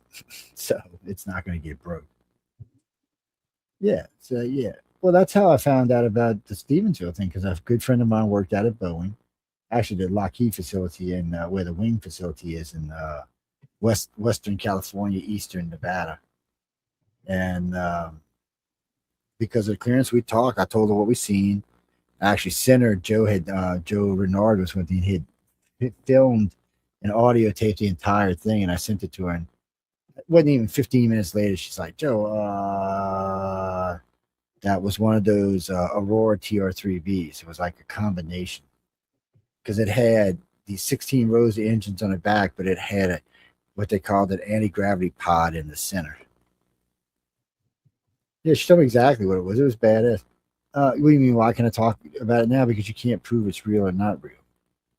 The UFO lore covers it, keeps me safe. Yeah. Because as far as you know, I'm lying. Yes. Even though if you've listened to me, you've heard me talk about Stevensville before. Mm-hmm. And there was witness to all of this too, by the way. No, we got to go in a minute. The Indians are coming on. Like watching Braveheart. It's like 3 hours. It's I should get an Emmy for that one. Jeffrey's going to get an Emmy. It's like I was sweating really bad because of the food. I was like, I know, it's getting rough on the food part. We had to end the food part. No, it's Don't Whistle at Night. Yeah, no, it's a great show. Yeah, yeah. They did a recording, so they won't be live, but they'll have a recording coming up in a few minutes. Watch some Landman and eat something. Yeah, that's where I'm going right now to find some food. Some meat. Yeah, I'm gonna give me something to eat too. On that note, ladies and gentlemen, we're out of here. Y'all be sure to come check out Jeffrey on Friday night on Church of Mavis. I'm going to go find some food. I'm off until Wednesday. Y'all have a good time. Chicks on the Man show. Heidi. Oh my goodness, Billy Bob. No more drugs for Jay. Good night, everybody. I feel peaked. I need a steak. Oh my God, I could go for steak myself. Anyway, good night, everybody, and stay tuned for Don't Whistle at Night. And we'll see you Wednesday. Goodbye, everybody. All right, good night. Oh wait. Ooh, no, you ain't putting that on me. Get out of here. Where's that? How you turn that thing off, man? For some reason I'm thinking of Gilbert Godfrey. Gilbert Godfrey. Why do you Mm. think about Gilbert Godfrey, man? I know. You're definitely cut off. Whatever drugs you're on, you're officially cut off. He's in hell. He's in heaven. All right. Where is this thing? How can you turn that? Oh, where is it? Is this it? Oh, you got the Yazzy's put in an outro video. Yeah, I'm just trying to find it. Yeah, hang on, I can get it. To my sativa. Yeah, there we go. I have hybrid, thank God. All right, now I can hit it. Hybrid or not.